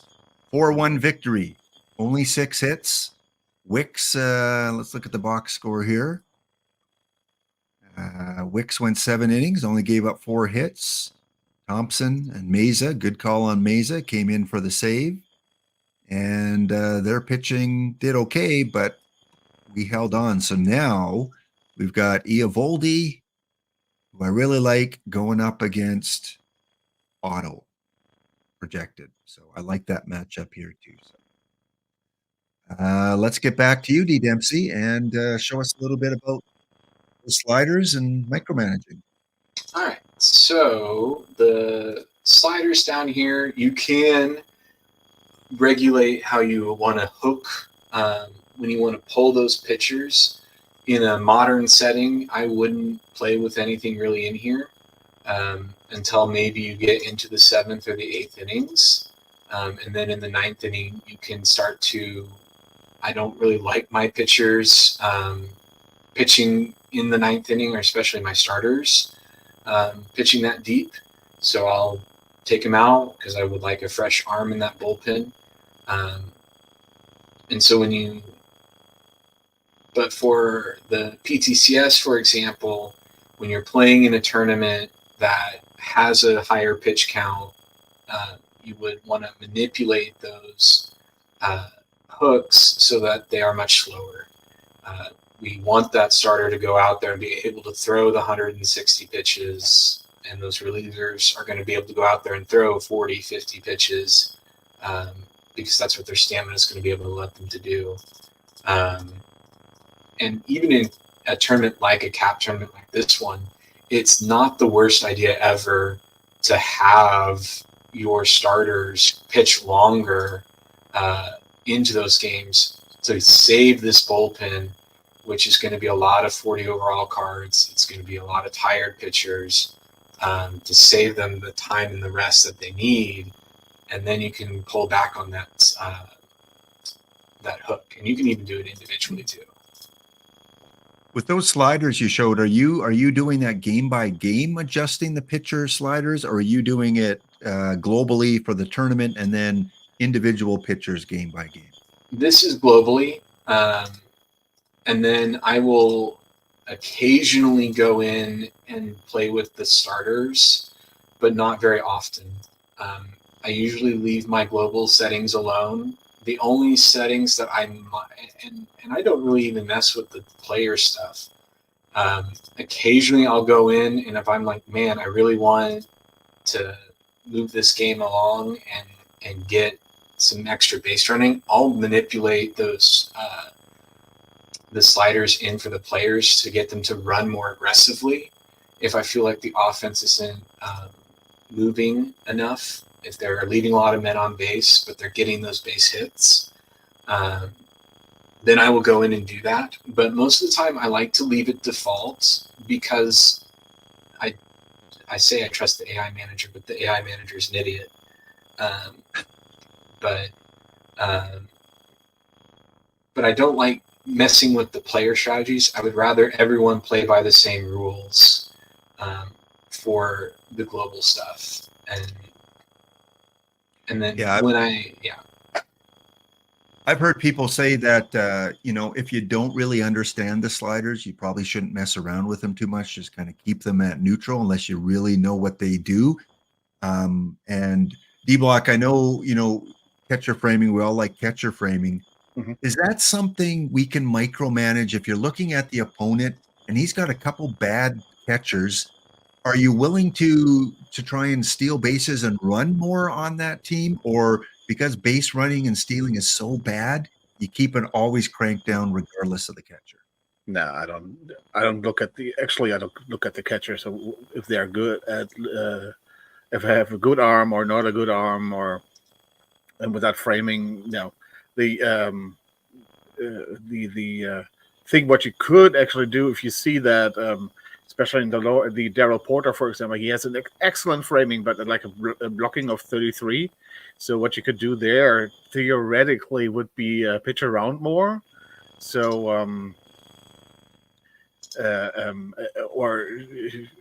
or keep the pitch around to a minimum, so help him that you don't get these curveballs in the dirt and all that. That's what you could do if you have that pitch, if you have that catcher that has that bad blocking. But to be honest, just if you don't know what if that would be so specific, I would not do that. I leave that alone. Sometimes you can overthink things and exactly, and cause more damage than help. Let's as we're waiting for game number 4 to come in here and see if D Dempsey goes to a deciding game 5. Let's do our giveaway here for the draw. Enter exclamation ticket, over 30 entries so far. Here is your 10-second countdown in 10, 9, 8, 7, 6. Boiled egg, where are you? 5, 4, 3, 2, 1, and we will close that off. All right. If your name is pulled here, please give me a whisper. You got to be here to win, otherwise we'll draw someone else. Congratulations goes to Mr. D King himself, who's in the bounty tournament and also our first winner today, D King 395. You don't need to whisper me because I do know your username. You've won packs before. Just say hi in the chat just to show everyone that you're here.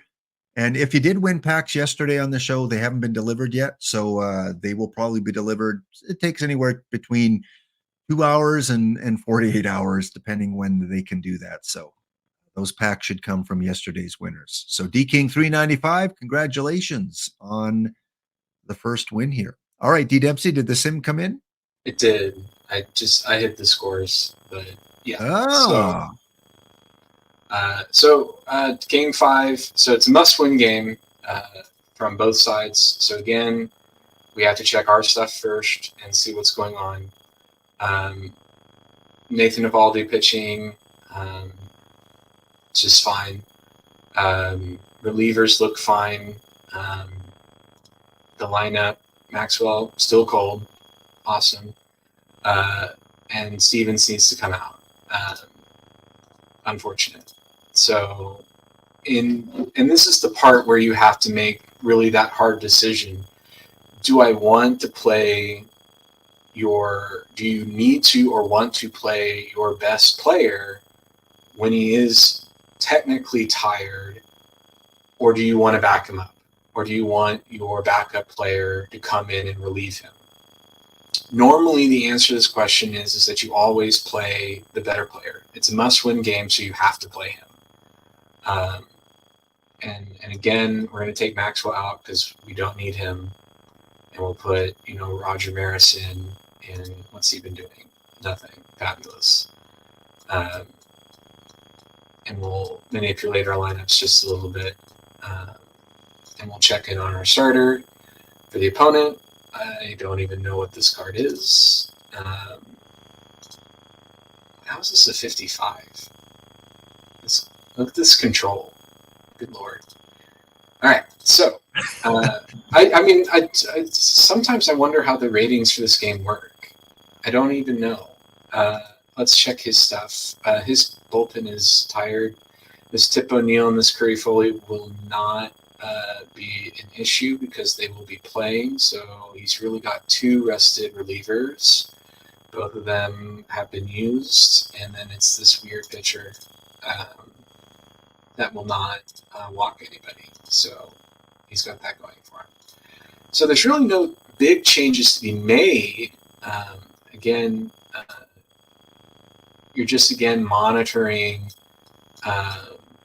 kind of where is everybody in the lineup and moving those players around that you need to. And if this was a 9-game series, then yes, Stevens would be out. Game 5, I want him out. He's going to be resting, checking everyone else's stamina. Woody Held would probably be resting at this point. Anyone else here egregiously tired? No, not really. And so you have to think about that as that series goes on. That fatigue timer is ticking down. And so when that happens, you have to think, when is this time that they need to sit down and take a break? As we wait, patiently for that to happen. But, that's really the thought process, is when is it time to pull those guys out, and when is it time to put the backups in? And you see that in caps all the time. And you want those backup players to be not completely useless, and can go out there and field their position and field it well.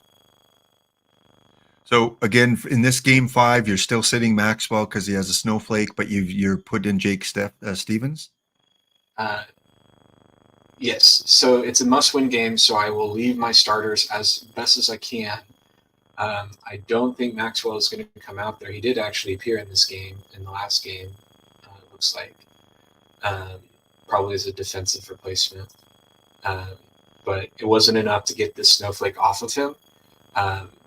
So I would rather send Maris out there. He's fine. It's not the best, card ever to send out to center field, but it's better than nothing. So we'll roll the dice and see what happens. Now, by doing this, should my team win, Stevens has to sit out for probably at least 1, if not 2 games of the next series. So you're sacrificing a series win now for losing maybe 1, if not 2 of the games for the next set. And in the best of 5, that's really going to hurt you. And also at this time, I also like to take a quick peek and see, what's going on next. So who's up here next? We've got this Birthday Boys TTC team and the Sultans of Swing. What are they doing? Not a lot of combinations. The good news is they're going 5 games. Yes, and they're also playing as long as I am. So their teams are going to be tired as well. And same thing with this team. No combinators, so I'm not worried about them. And they're playing a long game too. So good news is that both of our teams are going to be tired. And so in theory, if these guys are also not monitoring this game with me, they should, in theory, be resting those players on that first game. But most of my starters should be ready to play, minus the Stephens. And Sean has, a question here. Again, we go by intuition a lot. We go by feeling. We go with what kind of has worked for us in the past. For myself, I don't know the inner workings. I don't know for sure how it's coded, if it has an impact or not. But for myself, from what I have done, when I've taken snowflakes out, or when I've left them in, they still perform badly. When I take them out, they eventually recover and I can put them back in. I don't know for you guys what you think about that, but T-Block, you are muted again. Outcomes. 3 now, the 3rd time. Unbelievable. Oh, For me, the fire thing, I'm not sure about that one. If that is, it's not. First of all, it's not predictive at all. Actually, it shows what they have done in the last games. And if you look at under team info, you can see that why that guy is hot or why that guy is very cold. So that is not predictive in the future. It is actually telling you what has happened in the past there. But that basically means to me that with hitters, that doesn't mean anything. Usually, if they're hot, that means that they're coming down. For that, I will write that. If somebody is hot, I will try to write that. But I'm monitoring that very often. In the base game, again, it was very often that if somebody was hot, he would have a snowflake right after that, or other way around, actually. With the batters, with the pitchers, they usually stay cold for quite a long time. I thought, if you ever did like a team and did not you set the team up on Monday and looked at it on Sunday, you will probably see that there are some pitchers in there that have like a 7 ERA that you thought are pretty good pitchers, but that meant that you left them in there with a snowflake. And it's very hard for pitchers to get out of that snowflake. I think it's much easier for hitters, but it's much harder for pitchers to get out of that. That is my experience. yeah. And again, do what you feel is right. And yeah, we don't have all the answers. I like to think it is real baseball. If Mike Trout is in an 0 for 24 slump, I'm probably going to bench him for a day or two and hope that gets him out of his, real life slump. So just, again, no, we can't give you the answer on that one. So game number 5 about to come in. Did you make any big changes? I don't think you made much changes, No. Did you? Nope. No big changes. So for game 5, just quickly go through the game log. We'll kind of look at it inning by inning and see if the Firebirds go on to the quarterfinals here in the Bronze Cap.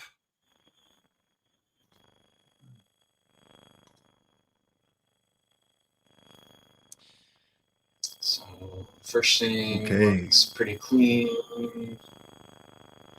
And it looks like this. Nothing much. Fine.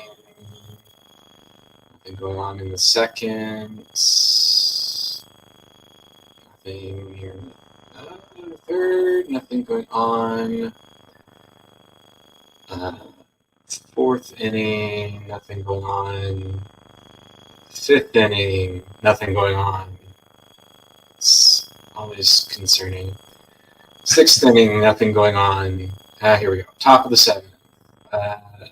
Evaldi goes in, gives up 2 runs, 2-run home run to Tom Brown.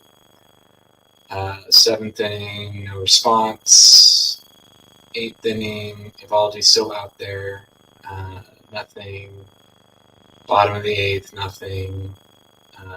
9th, nothing. And bottom of the 9th, double, single, nothing. A walk and 1 run came in at some point, and then base running error there at with Curly Foley there out Yeah. at third base by one of the scorers. So that was a tying run that could have been at third base with one out, and Yeah. that's the breaks. And Eovaldi, he's not a big stamina pitcher, and he gave up a couple runs in the 6th inning, so he was probably getting a little gas there. So Yeah. again, you 7 win and a some, you third. lose some. Yeah. Yeah. And that's one of the things with a lot of these tournaments is that you're not going to win every single one you play. Lord knows I know that better than anybody. Yep. The bridesmaid, never the bride in those PTCSs. So. All right. Well, thanks for those tips there. And again, hopefully the new players, you picked up a little bit of, what you can be doing as you're watching on Saturday. Looking at the bounty here, we are about to go into game number 4. Man, 17-11. So there you go, TX. Jenks, you knocked us out with like 15 or 16 runs in the first game. We came back with 17, 20 hits. Oh, that must have really decimated both our pitching staffs here. Well, not really. Eovaldi again got knocked up. Selby got knocked around. Wagner gave up a couple. Ross gave up nothing for 2 innings. And then they tied up in extras, 8-7. So we're going to the deciding game 5 in the bounty here. And here's a case too, where we're probably got 2 tired pitching staffs, and maybe D Dempsey, give a little bit of advice here on what we should do for game 5, because we've got a rested starter. Yeah. 55 stamina though, and everyone else is gassed. So if you want to win this game, what can we do to try and maximize that? You're going to hope that Takashi pitches a very good game and or your offense is very, very good. You can go into his individual stats and you can make his hook a little slower, and maybe he'll stay in the game longer, whether or not that will help him. And then again, it's also checking your own team to make sure that you aren't putting your bench players in, because it is a deciding game and you want to make sure that your bats are ready to go. But it does look like 94 he can play, and then I don't know what the snow is. 77 he probably could play, but again, Yeah. it's a must-win game. Must-win game, and I don't usually use these daily lineups here, but we want to go in, and who's pitching for him? It's his number 5 guy. So we've got Glenn Otto. So he did move Bill Lee up and got shellacked there, 17 ERA. So now he's going with Glenn Otto, who's not very good against the lefties. So do we try and because his pitching? If you can, you may want to put more lefties into your lineup. Okay. And Was if he you a can lefty rest or a your, righty? he's a righty. He's a righty? Okay. So let's go to our lineups here. Daily lineups versus righties. Copy and paste, I guess. So let's go over here versus righties and left-handed batters. So do we get? Well, he's not very good though against. We're on a commercial break.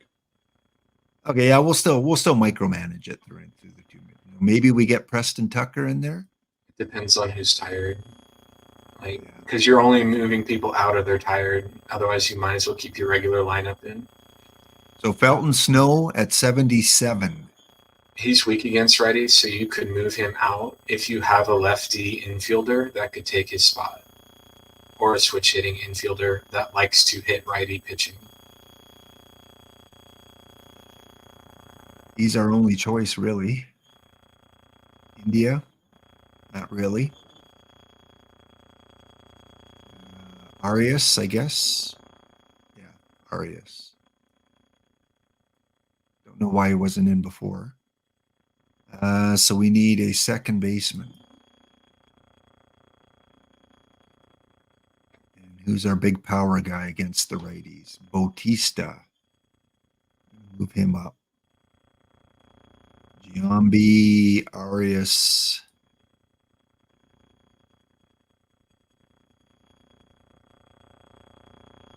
We want catching probably Ferguson. Yeah, I think we go with that. So let's go and copy this lineup. Not clear. How do you copy the lineup? I don't usually use those dailies. So how So do for I the use- daily lineup, if you just go into daily lineup, there is down at the bottom paste, and then lineup right-handed DH, and there it is. And then you can actually make any changes you need from in that screen. Okay, I think that's our best shot. Luis Euclid, Giambi, Bautista. All right, welcome back from the break. We're just kind of doing a little bit of micromanaging here. We don't have many options pitching wise. We got one guy. We hope he goes the distance here. They have pitching wise Glenn Otto, but they're in the same situation. So if we can get to their bullpen before they get to our bullpen, we have a much better chance because they have a lot of tired guys here. Hitting wise, we've got one guy, Felton Snow, who's not rested enough, and they have Campanella, who's exhausted, 34%. That helps us. And then they got Derek Jeter, who's at 81. So based on what we see on the screen, I like our chances. I think on paper we have the best chance of winning this game. So we'll find out in a few minutes' time. The other series, there should be a few others done already on the left side of the bracket. Only Pops Dongoria has moved on to the quarterfinals. They will play the winner of Sarasota and the Ghosts. We will play, if we do win, the winner of Dump Animals and the Vegans. And look at that. Every series is going 5, except for one in the tournament. You don't see that too often. So there's going to be a lot of tired players going into round number 2. Pops Dongoria, you got a big edge here, being the only rested team going into the next round. All right, we will check in on that in a couple minutes when the sim comes in. All right, let's go back to our looking at some of the lower level cards. We've got about an hour, so we're going to fly through a lot of this. Dishnet did post this about an hour ago on the Discord. Everyone, the PTCS tournaments are now live. And we are aware that the restrictions in the tournaments are displayed incorrectly. In the list view on the tournament screen, when you expand the tournament by hitting the little plus sign, it shows the correct information. 1961 to 2024. There you go. Tournaments should be in. If you qualified, you should see that little green tournament that you can build your roster for. Okay, guys, let's run through the top cards in the 5L in May. Halfway through the month, we transitioned from Jari Park over to Olympic Stadium, and we went from 1976 to a defensive era 1985. So they're not all going to be accurate to one park. We got kind of a mix between the two parks. Let's start looking at the eras. Again, this chart has been going around. Spore showed it yesterday on the show. This is a must-have in your repertoire. If you're building a team, always check the tournament era that you see in the top right-hand corner, and then it helps you determine how many pitchers you want to use. The only thing is 1961 or 1960, I believe, should come down and be part of the baseball boom. Otherwise, it should be the same for OTP 25. Again, our winners in the 5L in May, the Squirrels and the Sodas tied for first. They got 10 packs each. Congratulations. And our winners in the 6L, well, we're only going to talk 5L today. These are the criteria that I pulled stats from. Pitchers, you had to pitch at least 15 innings. You had to have a FIP of at least 3.93 because Google said that anyone with a FIP under 4 is pretty good, above average. Shutdown, Spore recommended I add the shutdown category. So I added that. So it's pitchers that have at least 7 shutdowns or 5 saves, just to get some reliever information there as well. So we got some starters and some reliever stats that we pulled. For hitters, this is what I pulled. Any hitter that had a WAR above 0.5, at least 40 plate appearances, 100 WRC plus, a 10 WRC, and a WOBA of at least 375. So according to iRock this, I kind of checked with and said, hey, does this seem like accurate stuff to pull from? He said, yep, that looks pretty good. So I trust iRock this with his criteria. So I put them on to an Excel sheet. And at the end of the month, I go through and I count up all the names here that appear frequently. And we put them into our top 8 pitchers and hitters for the month. So for the month of May, here were your top 8 pitchers. Remember, we said we like control, home run suppression, then pitcher BABIP, and then stuff. Ignore movement for your pitchers. Always look at the home run suppression and the BABIP. And again, we're talking modern era neutral park. So pitchers, guesses, bronze, 5L, who's going to be number 1? D. Dempsey, who do you think? Uh, Top bronze probably- pitcher. it's probably like Evaldi, but that's my opening guess. But I'd have to look at the card rating. Okay. But D Block? Evaldi. All right. Here again are the 8 pitchers that are in the top 8. Here are all the different card ratings. I didn't number them from 1 to 8. They're all 1s. They're all in the top 8. So now that you see the ratings, D. Dempsey, based on just the ratings, it's, well, shoot, I don't know. It's probably still Evaldi. It's that second one. It's the middle one in the first column. Okay. And then Evaldi would be this one here, I think. I think that's the Evaldi. oh yeah, because Yeah. It's And got the then, little picture BABIP. and then because this ballpark is, well, we move ballpark, so it's weird. And Torrey Park. Pipkins is the middle right, and then above him is Wang. All right, well, let's go through. Let's take a look at them. Coming in 18 times on the list. I don't think I use him in bronze, but if I see him, I'll take him because he is one of the better pitchers. Columbus Vance showed up 18 times on the top pitching list there for the month of May, coming in at 19 times. Ranked number 7 was Slim Harris. I like Slim Harris. I think, he's not your number 1. He might not be your number 1, 2, or 3, but he is a reliable pitcher in the 5L. Defensive park or defensive era. Coming in at number 876, Wang. A lot of us like using Wang. I think 80% of the teams in quicks I see have a Wang on the team. Not really a surprise there. So 1 lefty, 2 righties. Moving into the profiles. Vance very balanced. And then we see the high control of Harris and Wang and the low stuff. Kind of the typical successful profile we see there. Coming in at number five, Zach Wheeler. 21 times. 22 times. Pitcher I really like. I really like Nick Strenovinich. I got him as a combinator. Does well for me typically, but one of those that I've seen do poorly on some teams too. And then coming in at number 3, surprise for me. Do you guys like know much about this pitcher, Arnie Stone? Yep. Yeah, he's someone that you would take. Yeah. When I see him, I always take him. He's one of the better relievers. So you put him in the bullpen. Yeah, he is a reliever here.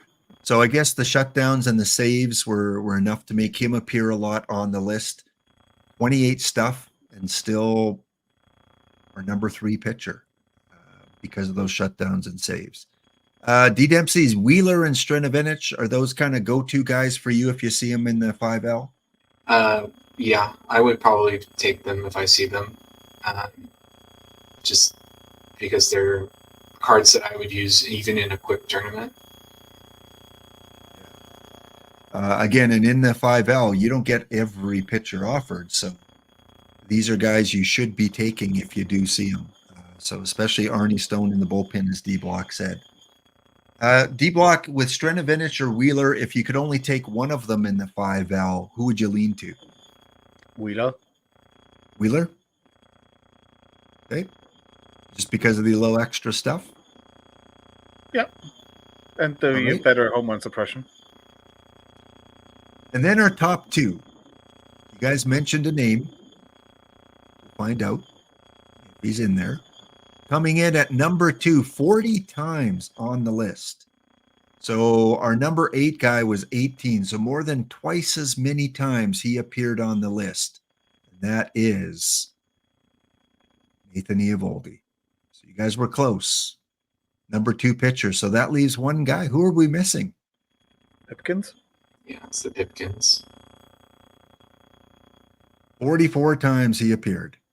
And D-Block, last month when we went through these, you had said, well, Pipkins wasn't in for the full month of April. Wait until he's in for a full month. Now he is in for a full month, and here he is, the number 1 pitcher. Here we look at the profiles. We've looked at them before. So in the 5L, draft these guys if you see them. Put them in your pitching rotation.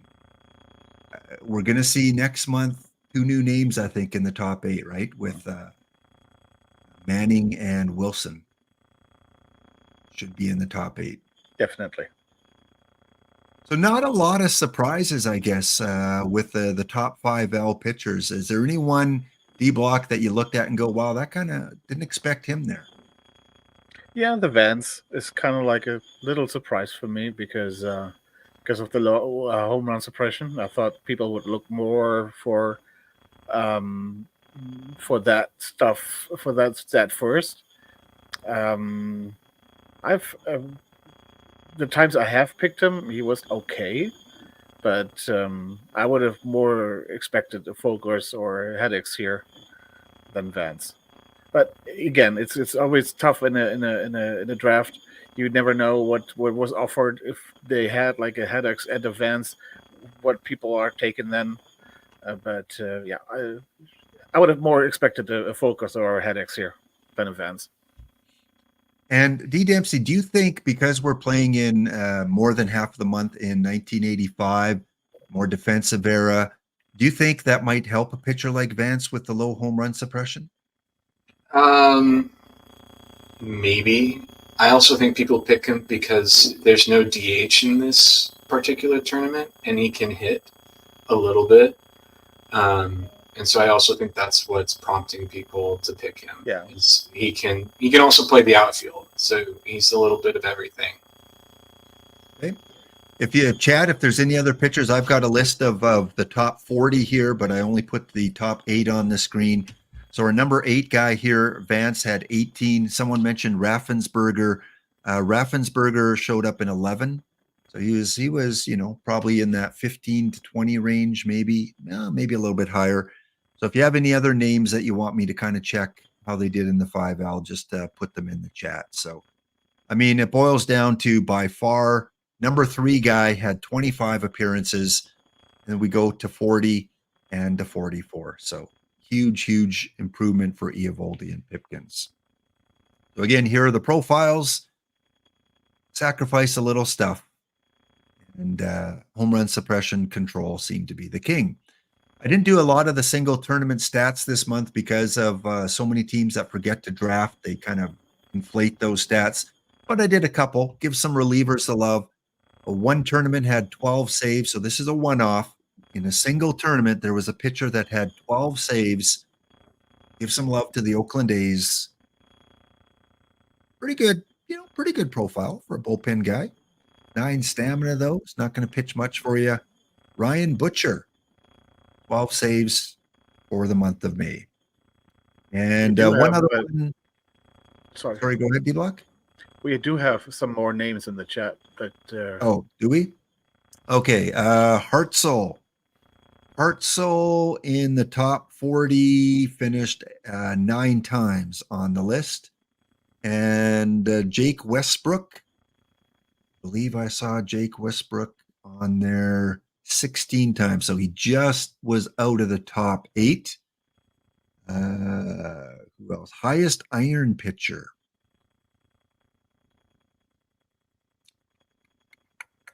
Good question. I'm looking over these. Some of the higher ones, Silva was up there fairly high.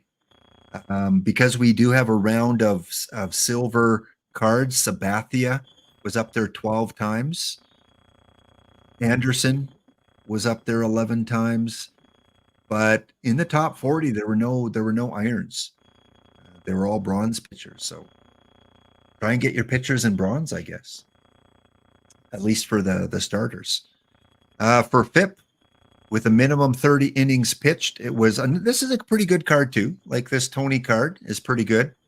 I use him if I see him in the draft, and he had a FIP of 1.81 in a single tournament with at least 30 innings pitched.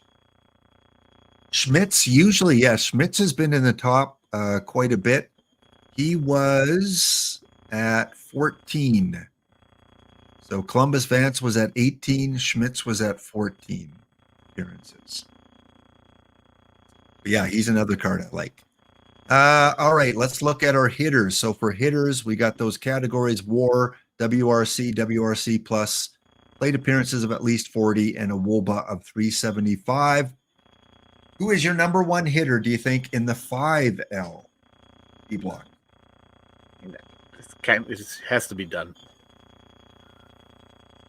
D. Third time Dempsey? in a row. It's either done or that. Yeah, it's done or it's done.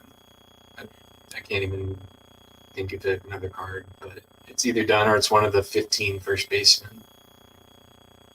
Well, I'll tell you, because the 5L doesn't do as well in the 5L. In the If it's 6, Kitty, I'm leaving. thanks for coming on. I'll give you some early warning. He's definitely on the list. It is not Adam Dunn. I will let you guys know that. He was not the number one hitter here. Although you're not going to pass him up, that's for sure. Here are your top 8 hitters based on this criteria. Again, we all like eye power over BABIP, over gap power, then avoid K. Coming in at number 8, 26 times on the list, first baseman. I think we'll see a bunch of first basemen. Choi, 26 appearances. Coming in at number 7, Jake Stahl. Jake does much better in the 6L. He appeared a lot more. I think he was like 40 times in the 6L, only 27 times in the 5L. Defensive era, different ballpark, Olympic Stadium. And coming in at number 6, kind of a surprise, but D. Dempsey, based on this criteria, especially with WAR, is defense factored into WAR? I can't remember. Yeah. But he's one of those go-to. He can only play center field. But up until maybe Andrew Jones, or there was a new guy that came out too in center field. I can't remember his name, but he's one you look for, right? D block, you draft him usually if you see him. When you see him, you draft him. Yeah. So 29 times, first time he's appeared on the top 8 list in 2025. So Vince DiMaggio coming in. And silver cards, yeah, there is one round of silver. It is very tough for them to make the top 8 because they're not generated as often because there's only one round of them. So we do not have any silver cards. But if we had 3 rounds of silver, I'm sure we would see most silver cards here. So here are the profiles that work in the 5L for number 8, 7, and 6 players. Power, eye, gap power. Choi, very splitty. I recommend you don't use him against the lefties. You want to platoon him if you have the opportunity. Stahl, you can play both ways. Remember, there is no DH, so he has to play first base. And Vince can only play center. D Dempsey, are you trying to platoon Vince, or do you play them both? I would just play him as is. If you find a decent center fielder that can play V right, sure, but I would just take him and move on. Again, Dr. Ziva, this is the 5L that fires off every morning at 9:21 Eastern, the new tournament. Every day it's only bronze, iron, and 1 round of silver. We're playing in Olympic Stadium in the year 1985. So the Olympic Stadium factors in the 1985 defensive era environments. All right, moving on to 5, 4, and 3. Coming in the number 5th spot. Oh, yeah, here are the defensive ratings, by the way, of Vince. He's pretty good out there. Number 5. Wow. Shocking. Yeah, I thought for sure he'd be in the top 3. 33 times he appeared on the list. You know people are drafting him, so I don't think it's a lack of him not being drafted. But maybe it's the ballpark. Maybe it's the environment. I don't know. I haven't don't seen know him what. much, to be honest. But that's just my drafts. But I that would tells see- you how my drafts went all the May. You know that I didn't win a single one. Yeah, So, yeah. Maybe. I always yeah, see maybe. Rob Deere. I never see Dunn. I always see Deere. I'm just yeah, disappointed. me too. I see a lot of Bob Musial. I see a lot of those Brago Roth. I see a lot of those kind of next tier down guys. But you're right. I don't see a lot of Adam Dunn. I wonder if it's just the position and the number of cards in that high bronze area that he's generated less. Coming in at number 4. Yeah, I insta-pick him too, Spore. I think if you see him, you take him. Well, I that can't kind of think of- explains why you're always so high up there. If they get him at least once a week. Yeah. I can't think of a card I would take instead of him. And you always get to take 2 cards. I don't think they're like, if they're Stahl and Employee Dunn, bonus? Is that the employee bonus with Spora? Huh? does he get them quite often? Maybe. Yeah, he said maybe. at least once a week. Spora gets to call in one favor as an employee. Give me Dunn. Be done. Put him. Coming in 36 times, 4th place for hitters in the 5L. E. Dempsey, do you use Mr. Cano? He needs a platoon partner, but yes, I will take him if he is available. He needs someone to bat against those lefty pitchers. He needs the Mike Andrews to accompany him. All right, and we're on a break, so we will finish off the top 4, and then we'll finish off the show after the break. Stay tuned. We'll check in on the bounty, see if we are knocked out by TX Jenks, and we'll finish off the 5L top 8 back in 2 minutes time.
right, welcome back. When we left off, we were looking at the top 5L pitchers and hitters. We got a couple 5L champions here above me and below me, D Block and D Dempsey, won yesterday and the day before the 5L, and I expect them to be on the leaderboard. D Block, you've been on a little bit of a hot streak in getting into the Final Four recently, so I expect you to be near the top. Spore, of course, won one of the tournaments, won the 6L, I believe, last month, and the Squirrels and who's the other team that tied them? Road Soda. Yeah, that tied in the 5L. So always really, really good competition. It is a tough tournament. Well, the bounty is done, folks. TX Jenks with his mediocre pitching won game 5, 13-5, gang.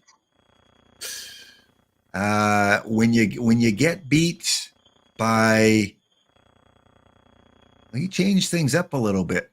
When you get beat by Glenn Otto, I only pitched 2 and 2/3. Did you do some micromanaging, TX Jenks? What went on in that game? 13-5. Check the box score. Oh, he went with Job. Sneaky. Yeah, and he went with Job. We got 4 1/3 inning out of him. Gave up only 1 earned run.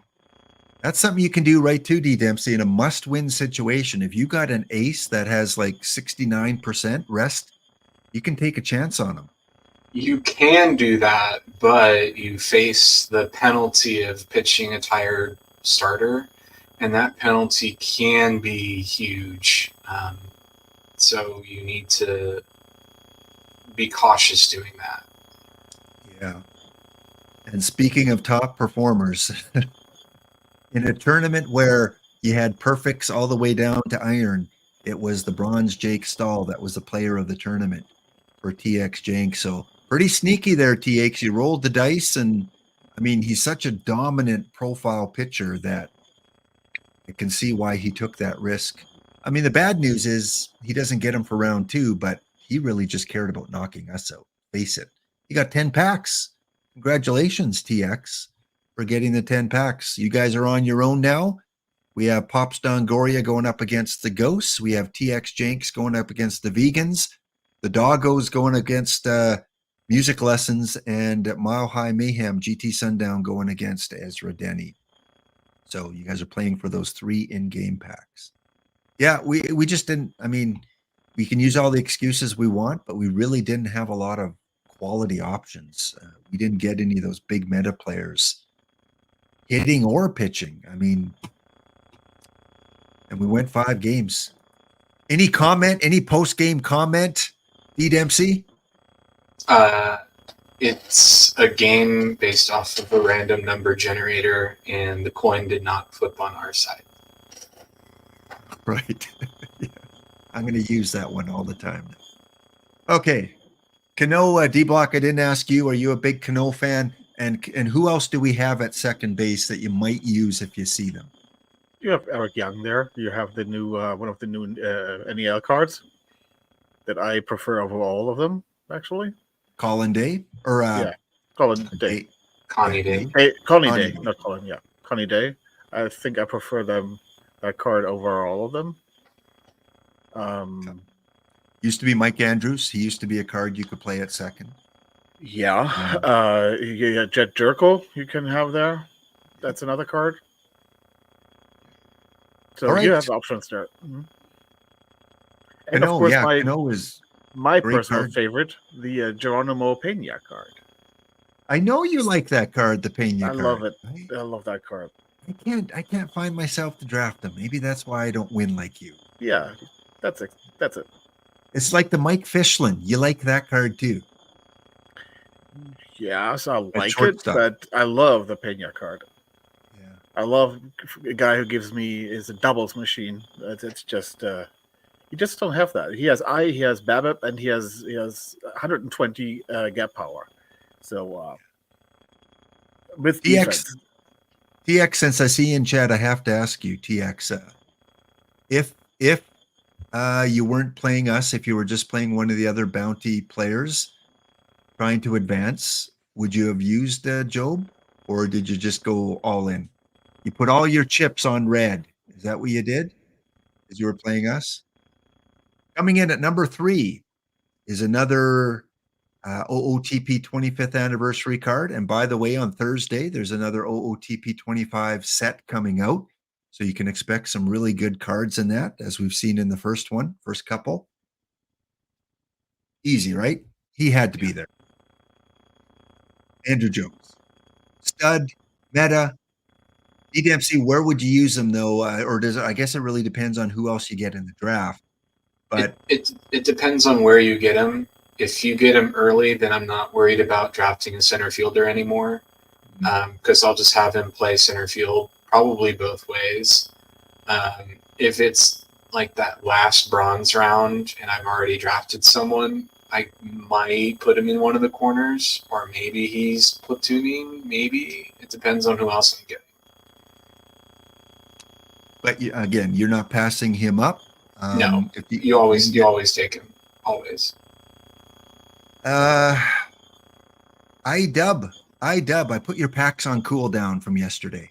You score 14 runs in the eighth inning against me. They're on cooldown. No, they've been the names have been sent out. They just the team must be busy with PTCS and getting everything set up. So they just got all the PTCS tournaments sent out today. So they'll probably have some time to send the packs out later today. So they should be coming today or tomorrow, I would think. 14 innings, 14 runs. Who does that? Wow. You do, I guess. Top 2. Well, Dunn's not there. Stahl's not there. What other names are we missing?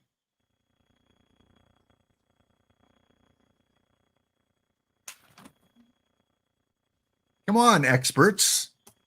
I mean, it's one of them's going to be Kitty, because Yeah, he's prepped up so much. Kitty's going to be either 1 or 2, and I'm not happy about it, but there it is. And then the other one. All right. Well, let's go on. And if you guys have other names, again, I've got the top 40 batters. I only put the top 8 on the slides. Just throw some other names out there and I can check. But again, our number 8 had 26 appearances. Our number 3 had 40. Coming in at, well, here's the profile, first of all.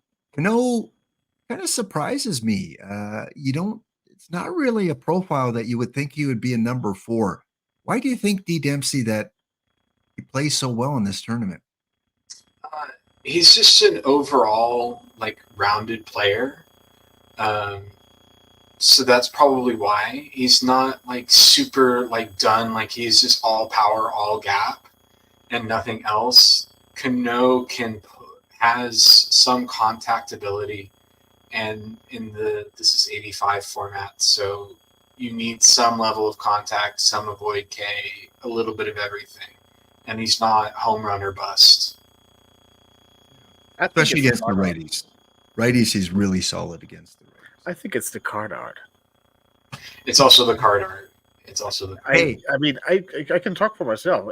Especially in other drafts where you have all in all levels in there. I often see one of those 25th anniversary cards, and I want to take them right away just to remember myself that some of them are not that good, or are very, very splitty. So I think the card art it basically tells me, hey, this is a 100, and I think that plays a lot into it. It's not that Cano is a bad card, but the splittiness I thought would be preventing that from being so high. I think from it being not number 6, not number 6, but number 3, I think that is basically the card art. And aren't we a program that way where we see the NEL, we see the Future Legends, we see the OOTP 25, and we just think, oh, gotta take them. We're just yeah, I agree with you. The card art, I think, plays a role in who we select sometimes. Can I make a suggestion or guess who's number 1 then? Yeah, Bill Rariten. Who? The Bill Rariten card. Oh, the Rariten. Oh, okay. The catcher. Again, that baseball reference card art. I'm Another sorry one. that I don't trust that your pronunciation of that name is correct. I don't trust my Bill pronunciation Raridan. either. Raridan. Renicky, someone are saying, Spore, yeah, if I get some time, I'll type up the top 40 and throw them into Discord. Yeah, Solita is a good guess too, I think. Yeah, Tony. Tony, we haven't seen Tony. Dolph Camilli, we haven't seen him if he's in here. Coming in at number 2, shocker that he's up so high, but a good card. I see him on a lot of quick teams, 45 times. So we go from 40 in Andrew Jones to 45 appearances. Infielder, All DeYoung. Thoughts on him, D. Dempsey? I forgot. Yeah, the Young's also an instant. Like, you need to take him because he's probably the best shortstop available for this tier. And I do have some silvers in the top 40 that showed up for hitters. Willie Mays was one of the silver guys. Miguel Sano, one of the silver guys that appeared quite a bit, but didn't quite pop into the top 8.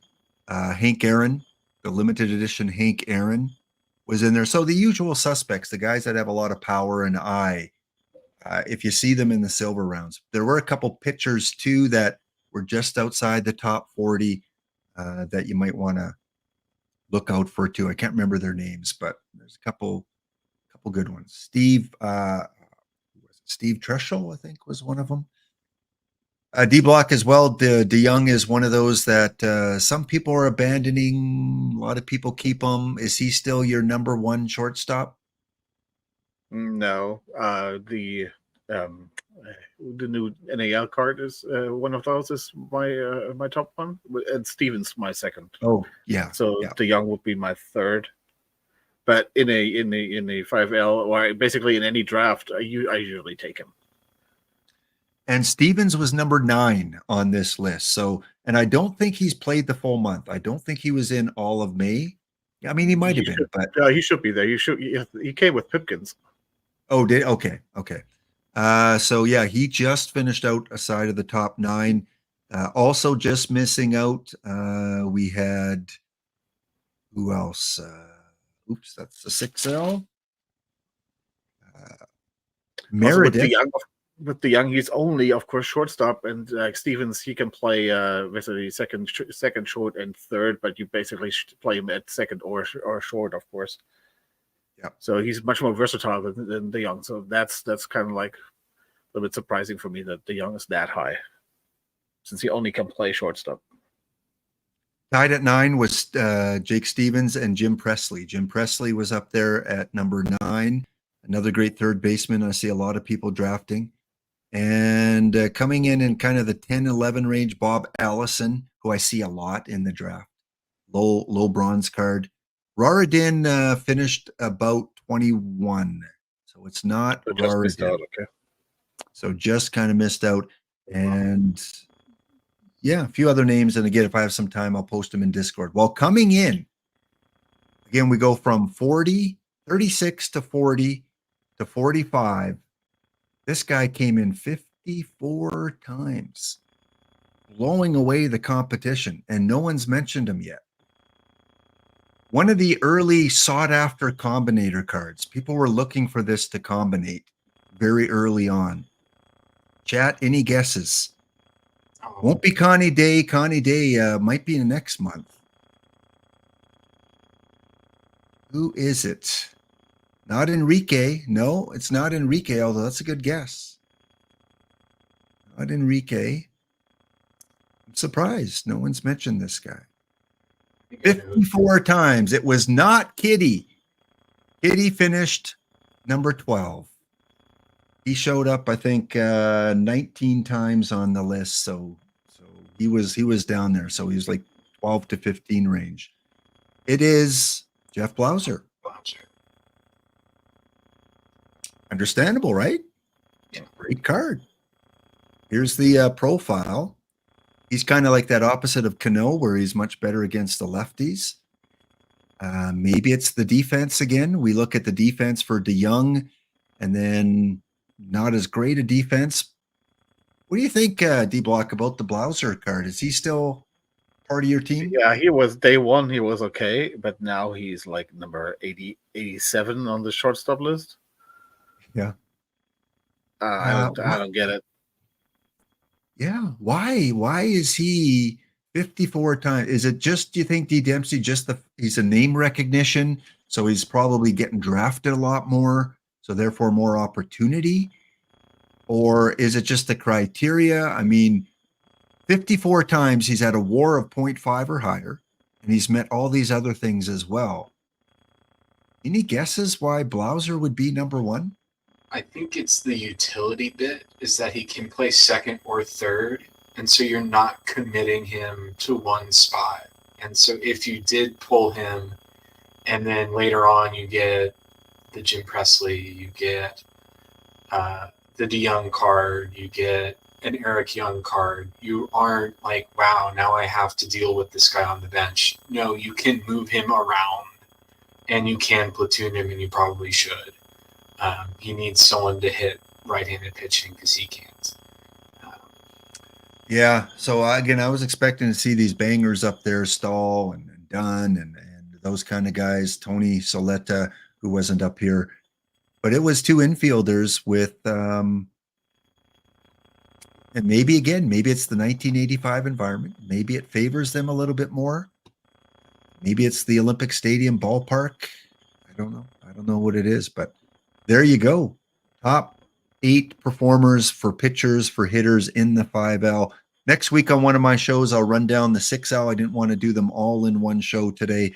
Let's give the spotlight to the 5L players. So Blauser, DeYoung, Jones, Cano, Dunn, and then DiMaggio, Stahl, Choi for your batters. For your pitchers, coming in at number 1, Diamond Pipkins and Eovaldi at 2. Stone, Stranovic, and Wheeler. And then Wang, Harris, and Columbus Vance are your top. So I guess if we have to come up with a top hitter and pitcher of the month, it is going to go to Jeff Blauser and Diamond Pipkins.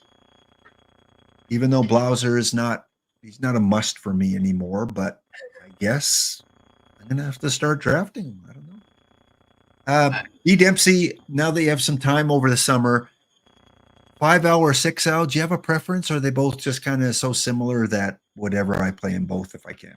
5L is the preferred one, just because it fires when I'm more readily available in the mornings. And same with you, D Block, right? But because of the time?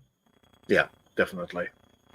But I usually get in now in the 6L when I get up. So since the sign-ups have been so slow over the last 2 weeks or so, 2 or 3 weeks. Congratulations on the poll. So we're giving some people some good drops here, folks. Mariano Rivera, perfect from the drop. Okay. Congratulations, Zazu Frazu. Let's run through some of the new batters. We looked at the pitchers earlier. We're not going to focus on a lot of these guys. Maybe we'll focus more on the bronze ones. Blattner is a free cap card if you play in the cap tournaments, plays 4 different positions. You may want to throw him on as that free 40 card. Same with Willie Ware. Love the card art, love the NAL every year it comes out. Again, nothing that's going to blow you away, but he can catch, he can play first base, he can play second base. And Boots McLean, the other iron batter that came out, a little bit more solid, a little bit more balanced profile, better against the lefties, and a decent infielder for your iron team. Okay, let's get on to some bronze. Just a quick 30 seconds. Third baseman, D Block, Bartolo. Do you have any spot for him on your team, or is Jim Presley just too good? No, right now I am playing him. And actually I'm backing him up with that catcher that came out. So okay, we'll see him a little bit later. Just trying him out there. Of course, he does not have any power, but yeah, I just want to test him out there. I like the shape there. I have enough power on my team with my first baseman, with especially with if I have DH there, so I have enough power. All my basically my complete outfield, my first baseman, my DH, that is enough power. He gets on base, and I kind of like that. And D Dempsey, you play caps. He would be a cheap cap for a bronze at 60. A lot of utility. Find a spot for him. In a bronze floor cap, yeah. I don't think I would play him in the bronze cap. Okay. And D Block, where are you playing him at? Third or first? I'm playing him first. Okay. So there you go. I notice his combinator. There's already buy orders up to 20,000 on him. So people are seeing some value in this card to get him as a combinator, because the minimum I think is what, 10,000 for bronze, or 5,000. 5,000 I think is the minimum. So yeah, there's some demand. Noisy Wallace, is this the guy D Block that you're using? I'm backing him up there at third. Okay. And what do you like about him? Well, he's a catcher, but I don't really want to play him as a catcher. I could use him as a backup catcher or something, but yeah, I don't want to do that. He has more power, but still has the BABIP and the eye, especially against the lefties. I think he looks splittier than he is. So he does have the BABIP, does have the eye, has some power with that. So I will definitely try him out too at third base. Just switch him around maybe. He does not have the defense there as the other guy has, but yeah, it's third base. I mean, come on, infield range is still 70. He gets to people. The arm is a little low for third base, but okay. It's third base.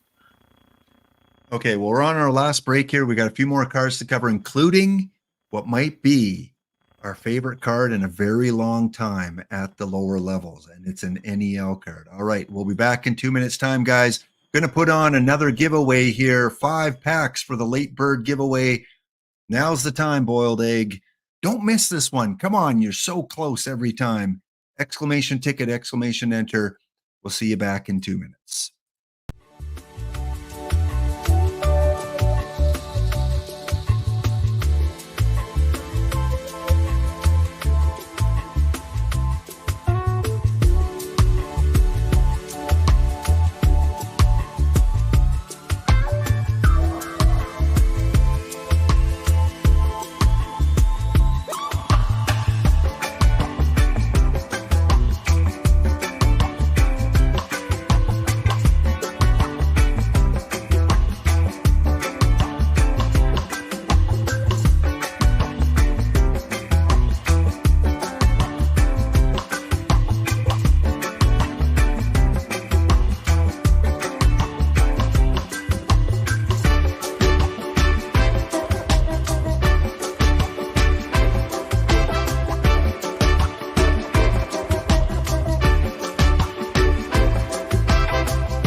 All right, we're back for last 10 or 15 minutes of the show. Last chance to get your 5 packs, exclamation enter, exclamation ticket in our late bird draw today.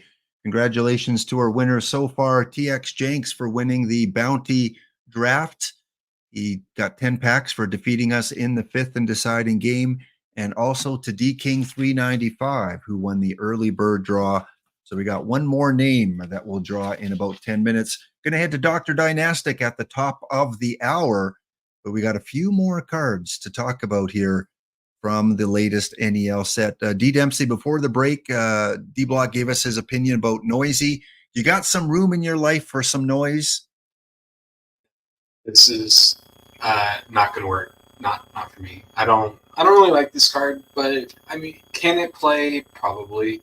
I just don't have the room for it on my lineup. Because That's catcher, are you using Raridan as kind of your key guy? I'm not using Raridan anymore.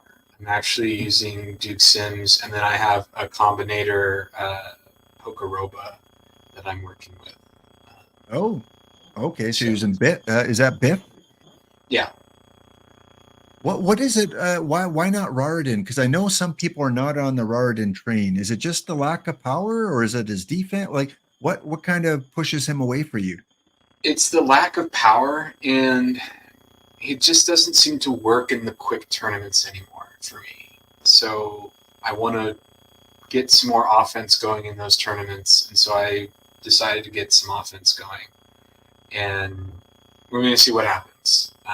So far it's been working, which I like. I like Duke Sims. I've got a Duke Sims combinator. I think he's one of those catchers that just seems to do well.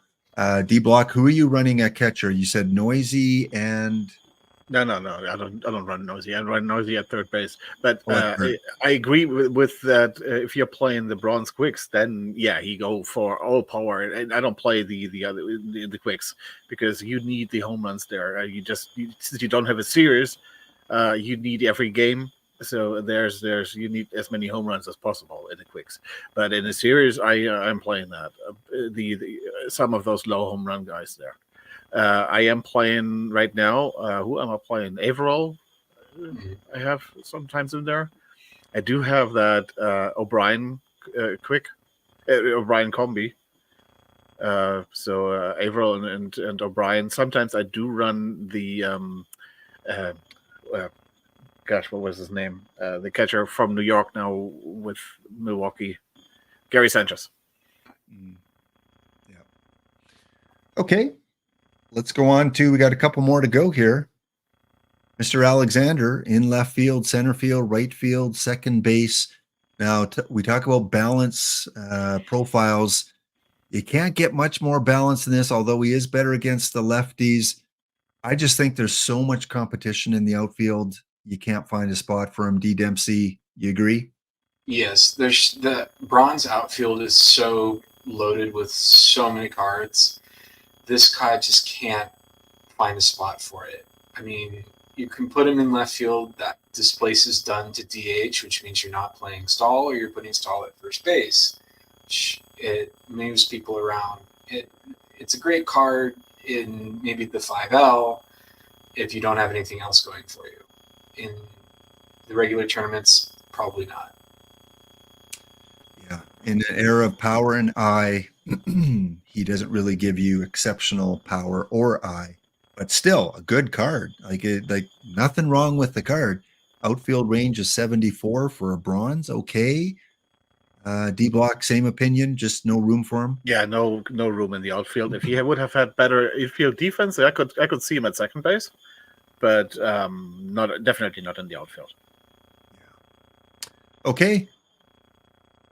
The card that I think we all, well, I don't know if we're all going to agree, because he doesn't have that prototypical profile that we want with the power and eye. We were saying earlier, power eye, power eye, power eye.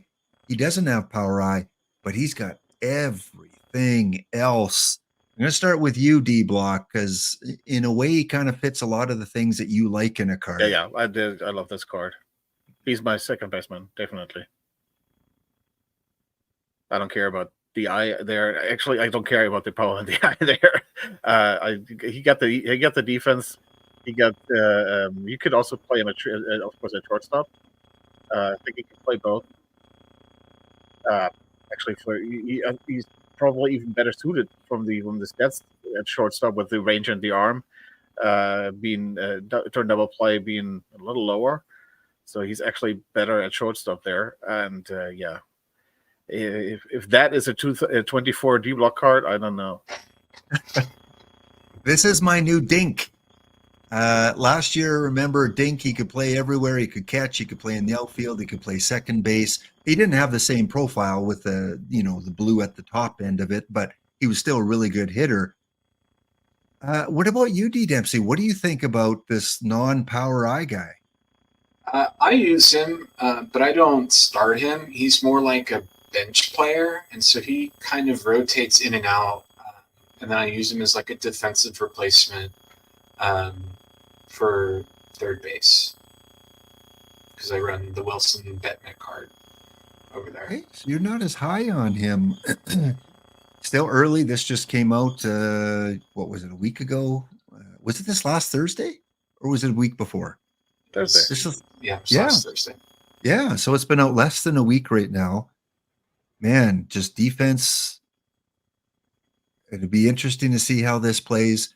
Combinator wise, I think, man, if you can get his power and eye up with, you know what he's going for on the Combinator shop last I checked, like 150,000 buy order on this card. 150,000 Combinator. Andrew Jones, there's been a couple of them that have sold for like 250,000 for bronze. I know some of those Noah Syndergaard and some of those other ones have gone for a lot, but now we're starting to see these bronze meta combinators. And with the recent PT Live update and people raking in, there's a lot of perfect points out there right now. People are just bidding extravagant amounts on these certain combinators. So, but this card could last the whole cycle, can it, D-Block? Like, No. This no, will last for a bronze till- card? No, this will last maybe till July. Really? Maybe. But how can you get something better than this? Well, give him power and eye. But then you're probably losing something else. No, the power creep will do that. But he wouldn't be a 69 if you keep him everything the same, except power and eye. Well, then have him have a white K of 70. So what? I guess that is a way you could reduce avoid K and give power and eye. But then you might lose some of that flexibility at 5 positions, some of that How defense. does a white K have the flexibility? No, the positions. Because you may get a similar card, but you might not get a 5 positional player card. Well, I mean, the flexibility is also is very good on the one hand, and on the other hand, it's also like an anchor. I mean, you're gonna play this card in July. I don't think you're gonna play him at more than one position. Yeah, yeah. Maybe as a backup for second base and shortstop, but that is basically it. I don't think this card will last more than if we do get the finally do get the treasure trove. This card will not be in your lineup in July. That's a good point. With the volume of cards that start to come out, eventually we see every position with this new meta that comes out within a month or two. So you're giving it a month, maybe 6 weeks. Fair? No, that's a fair point. And D Dempsey says he doesn't start him anyway. So there are people out there that don't want to start this kind of profile. Maybe I'm getting glossed over deer in headlights because of all that blue at the top of the card for a bronze card. Oh boy. And I did some checking in the 5L and 6L. He hasn't been drafted often, but we do have a couple early reports in. Here is a 5L drafted by Indianapolis. 403 average, 134 at bats. So if you want a very, very small sample size, I mean, he's a lot of plate appearances, 151. So it's not like he played 2 or 3 games. He's played a lot. And that's impressive. Played against few unknown pitchers because those 6 home runs, they don't come to against normal pitchers with that power. That's a good point. I didn't check if they had a bye in the first round. Another one here. Same team. Funny enough, Indianapolis, different tournament, same team drafted him. And about half the plate appearances, but just lit it up again. So I don't know if Indianapolis is just getting a lot of buys, but those are just 2 I pulled. I don't see him a lot in the data because he just come out a few days ago, but I think he's a guy you got to draft, isn't he? Like it for me, he's a must-have. If I see him, he's up there with Andrew Jones. Well, he will be in the rounds 2 to 4. So Yeah. I think you will draft him because who else is up there in the high things? Jake De Jong is there. Stahl, Yeah. Dunn, Stahl. Well, at that position. I mean, at that's that position, yeah. So since he's a high bronze stairs in the rounds 2 to 4, you're very likely going to draft him just because you haven't had a chance to draft somebody else yet. Yeah. Even if you don't really like him, then but if you see him and there's not a like if you have Dunn and Stahl in the same round, you're probably going to draft Dunn and Stahl. But if there's there are not a lot of people, not a lot of cards, I think you draft him over because you just know, especially with him being able to play at a second and short. I think you're gonna, and with that defense, people are gonna get him. Yeah, Jones could be there, Cano could be there, Dunn could be there, all kind of high bronze cards. Stahl could be there, Choi. So you may come across some of these that make you think a little bit. But yeah, but only Cano is no Cano and De Jong would be even in the same bracket for on the same positions. Yeah. So Blauser, I guess. No, Blauser's short only, right? He should be in the next rounds. Yeah.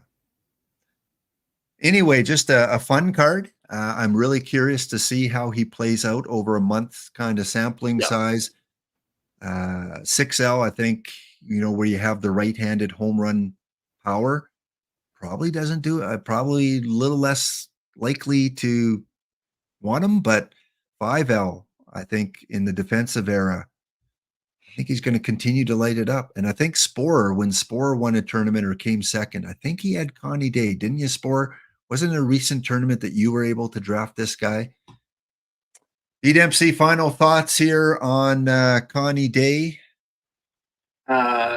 It's a card. It will make it maybe to August as a bench player, and then it will find its way into the card binder where it will look very fun. And then in August, we will wonder why this card is a 69 and not like a 40. I like that. It'll find its way into the virtual card binder that you thumb through every once in a while and think about. Well, guys, we got one more giveaway here before we close off. So we will give it 10 more seconds. Exclamation ticket, exclamation enter. I don't know. I guess I'm the highest on Connie Day lasting a little bit. I was like, lasting longer, yeah. I mean, D. Dempsey gave him even a week longer than I did. We also you guys are harsh. Okay. Come on, it's Connie Day. All right, Connie might be my new kitty. D-Block, find me a song with Day in it somehow.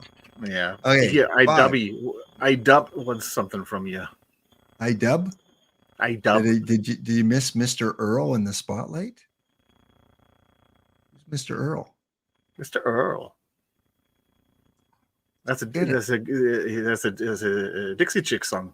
Goodbye Earl. I know that. But he's one of the new cards. Oh. He's a center fielder. It's got the same problem that Coke has, is that Braun's outfield is so backloaded that he doesn't have a spot to play in. Yeah, to me too. Well, I didn't know that. Did that just come out today, that card? No. Earl.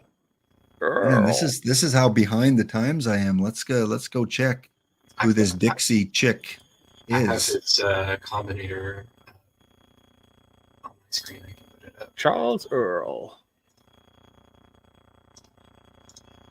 Oh. Yeah, we missed him. He did not show up. I guess I forgot to clip that one. So good BABIP, good eye, but he's not replacing Andrew Jones. Not probably replacing Vince DiMaggio. Not even Tom Brown. Yeah, Adam Dunn. Not replacing Dunn in left field.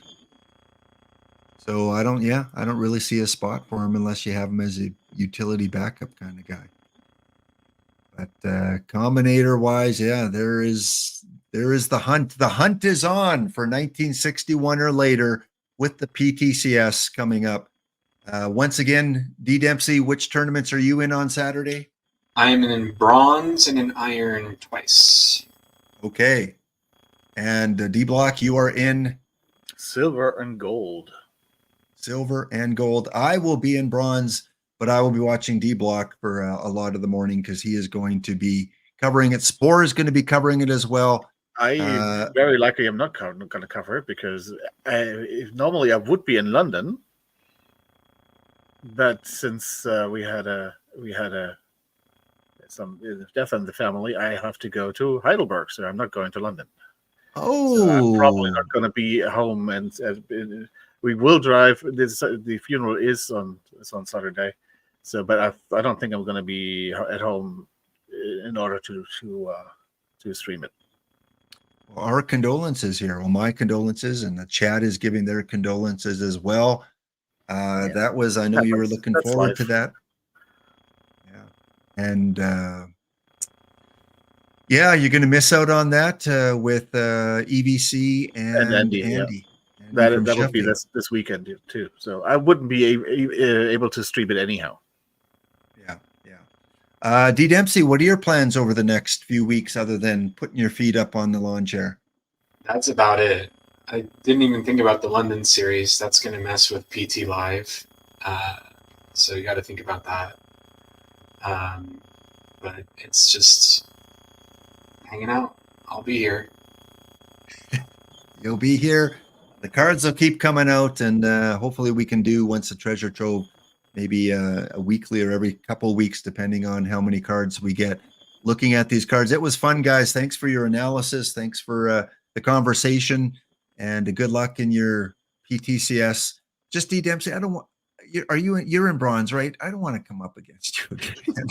Every But time it's I so come up. much fun when we play each other because it's almost like a free round. But you always beat me.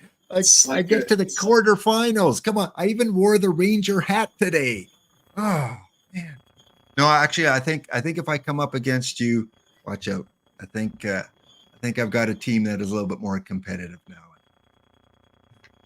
All right. Closing comments, D Dempsey, anything?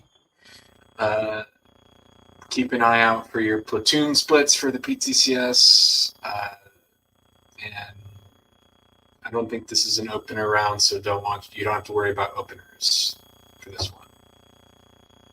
D Block. What do you got to say?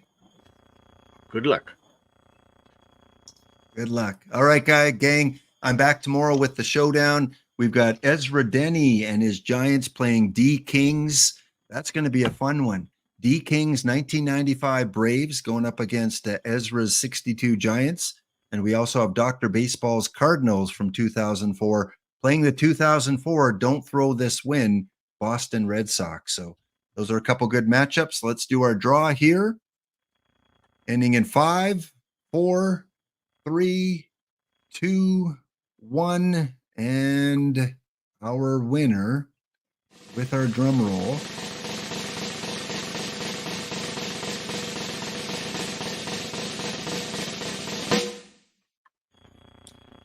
A new winner to the stream, Artist Ranger. Artist Ranger, are you here? Or do I have to draw another name? Artist Ranger. Please speak now.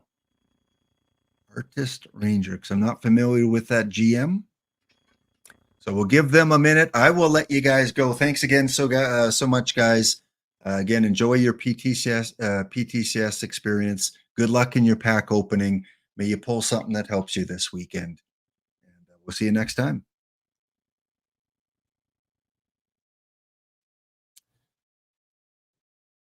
Or Artie Stranger. Yeah, TX. It could be Artie Stranger. It could be Artist Ranger. We will not know.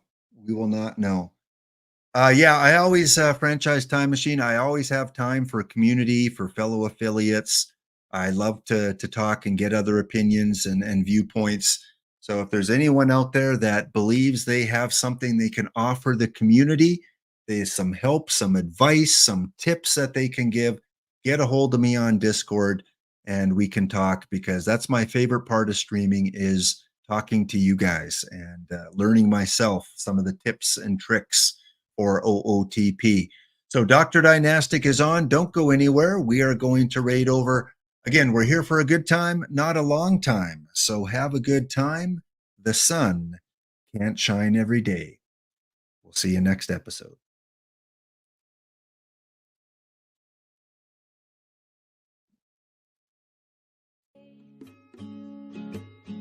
Said we're here for a good time.